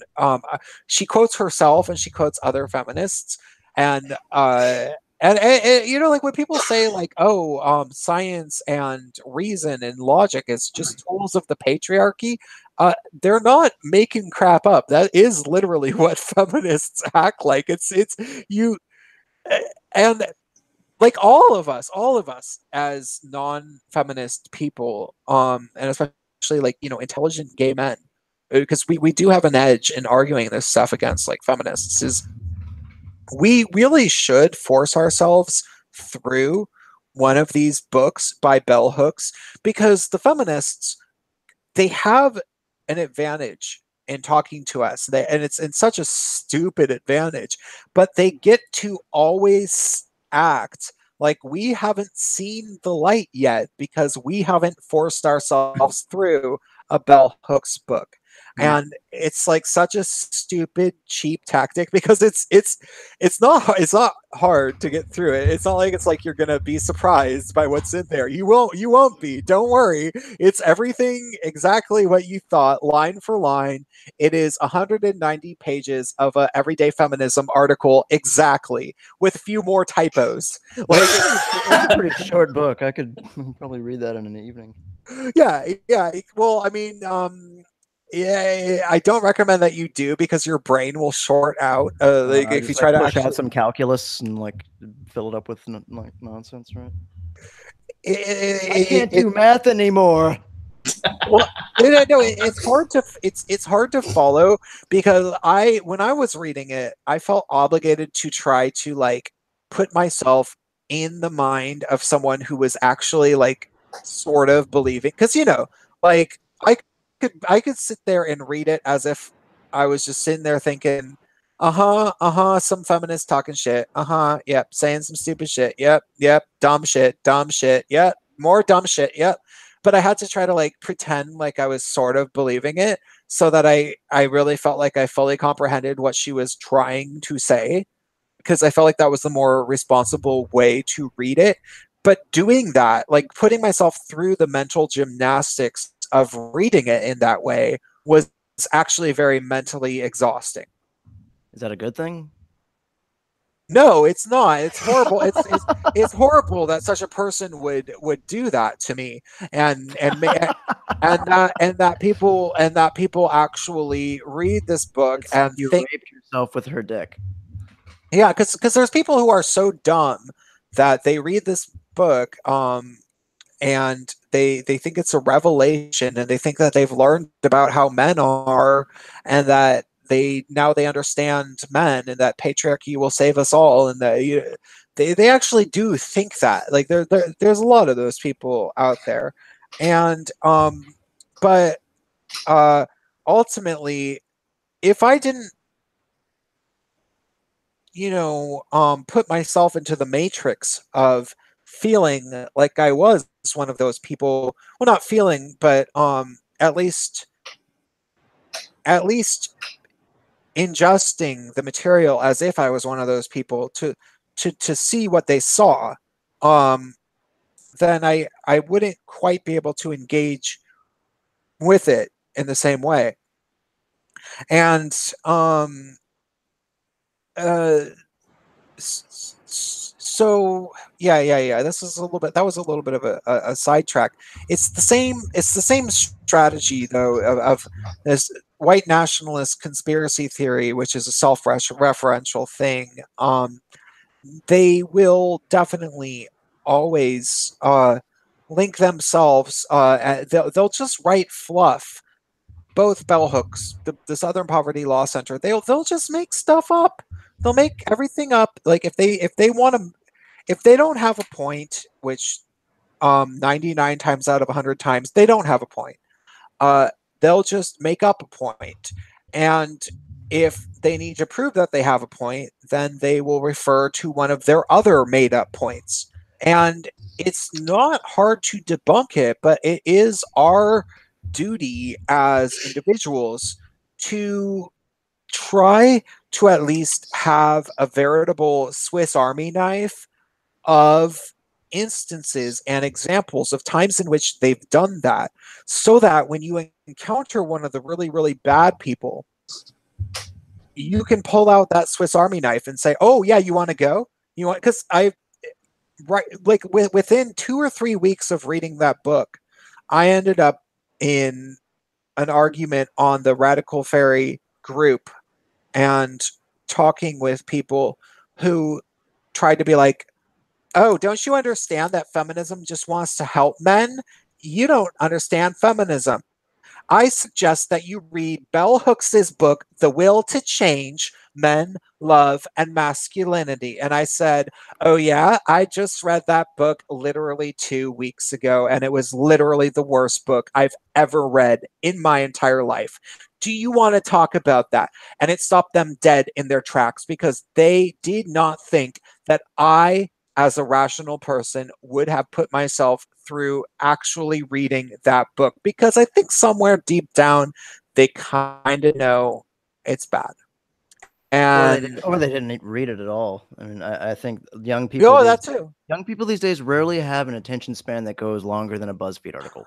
Yeah, well, this guy that I'm thinking of, well, okay. First of all, keep in mind that, you know, Bell Hooks, she is the matron saint of intersectional feminism, and she's a black woman. So, black woman, therefore, she knows everything because that's what If intersectionality. only she was crippled, then she'd be at the top of the oppression hierarchy. Yeah, black. Somehow. Yeah, the black lesbian in the wheelchair. I like to talk about, but so she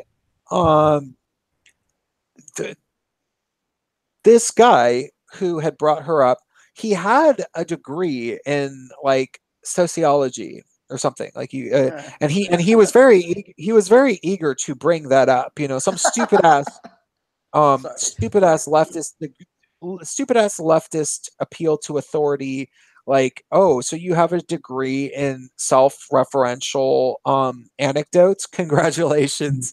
You know. And he brought it up, and it gets worse.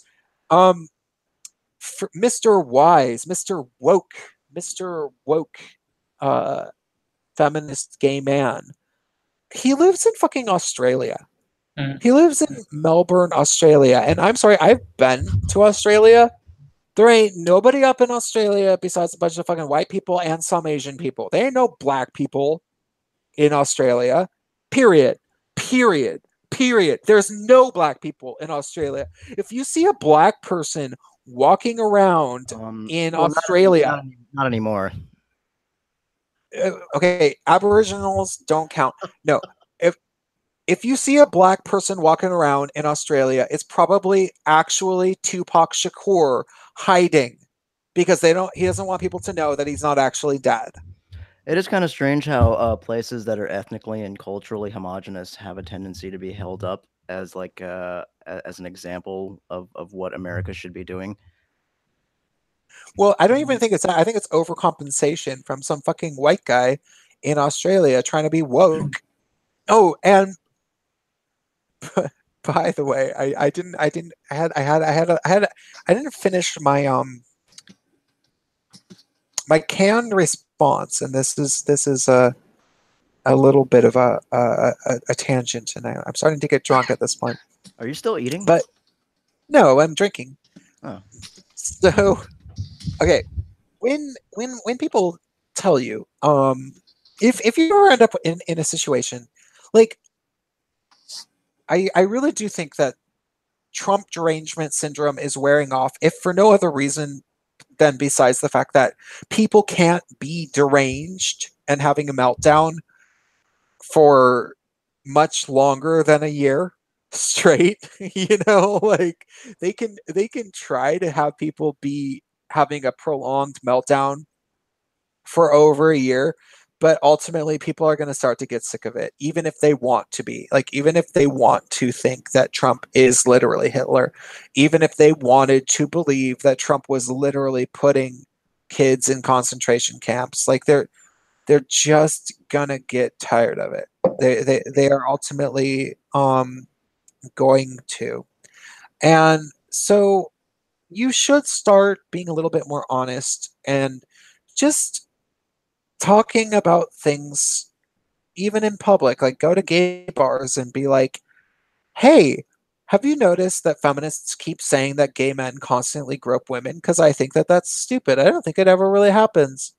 Like, I've never noticed that. I've never done it. My friends have never done it. I've never really heard of that. That just sounds like some. I don't believe that. Yeah, well, I mean, I can like I've seen obviously like the kind of like the weird kind of pet dog relationship and like the chummy closeness kind of thing sometimes, but like gay men going around sexually assaulting and like sexually groping women and stuff like that. It's just Oh yeah, it doesn't. I don't buy it. It doesn't happen. I only do that on Thursdays. I grope my dog. Yeah, no, it's not a thing. It's not. It's the if it ever is a thing, it's made completely irrelevant by the fact that women do grope gay men very frequently. And the only reason that gay men never made a big deal about it is because we don't really care, because we're so used to being groped by other gay men that we don't ever bring it up. And it's just, so that's how that, but okay, so you bring up that conversation at a gay bar, you know, that the thing that I always talk about, that's, you know, the my starting point on YouTube was talking about that issue largely. And you start having the conversation like, yeah, well, feminists say that blah blah blah blah blah, that supposedly we do it because of this, blah blah. You start having a real honest conversation. But at a certain point, you start talking about real issues, start saying how you really feel, and there is still bound to be a guy who does suffer from Trump derangement syndrome, who does still believe the feminist lies and everything, and he shows up right next to you at the bar, eavesdropping on your conversation, or maybe it's even a woman. All of a sudden, someone that you're not even trying to talk to, and I guarantee it will be someone that you're not trying to talk to, some fucking motherfucker that you know, maybe was friends with your friends, maybe even not, maybe just casually overheard you talking about something true, maybe casually overheard you telling the truth, has to interject themselves and say, what are you talking about? I've never heard feminists do that. Feminists don't mean harm on the gay male. What are you talking about? Feminists don't say anything bad about gay men. Feminists never talk trash about, I mean, they talk trash about patriarchy. They talk, I mean, they talk trash about but patriarchy hurts men too. Like, okay, Do you ever think that? Do you believe, like, because I've heard varying. Oh, go ahead. Sorry. So when he interjects himself and he says, "Oh, what are you talking about? Patriarchy, men, blah blah blah blah," but because patriarchy hurts men too. I don't know what you're talking. And he inserted himself in the conversation, butts in. Best response is just to be like, "Oh yeah, oh yeah, oh yeah. You think you're woke? Oh yeah, you're. We got an intersectional up in this house. We're gonna get all intersectional up in here. You're gonna woke us up. You're gonna smash that patriarchy up in this conversation," and just complete and utter mockery of, because these people, like anybody who would be stupid enough to actually say such a thing to you in person or anywhere at all, they don't even understand that you know what the word intersectional means, because anybody that's that stupid probably just learned it themselves about a year ago. Meanwhile, I've been talking shit about intersectionals for 3 years. And, you know, the reason why I do is because I have heard about it for 4 years, and, you know, or 3 years or whatever. And if you can show them that you know more about the thing that they're defending than they do, with complete and utter mockery, like, you know, bring up the word woke, be like, "Oh, you trying to woke us up? You trying to get all intersectional up in here?" Um, I like to think that that'll stop them dead in their tracks. And it's something that it's not so easy to do in text. It's not so easy to do on Facebook. But I think that we should bring more of this into the real world, because the complete and utter humiliation that somebody goes through when they realize that people are tired of that kind of crap is unparalleled to any tangible argument. Just the mockery of it all. So that's the last thing I had to say, really.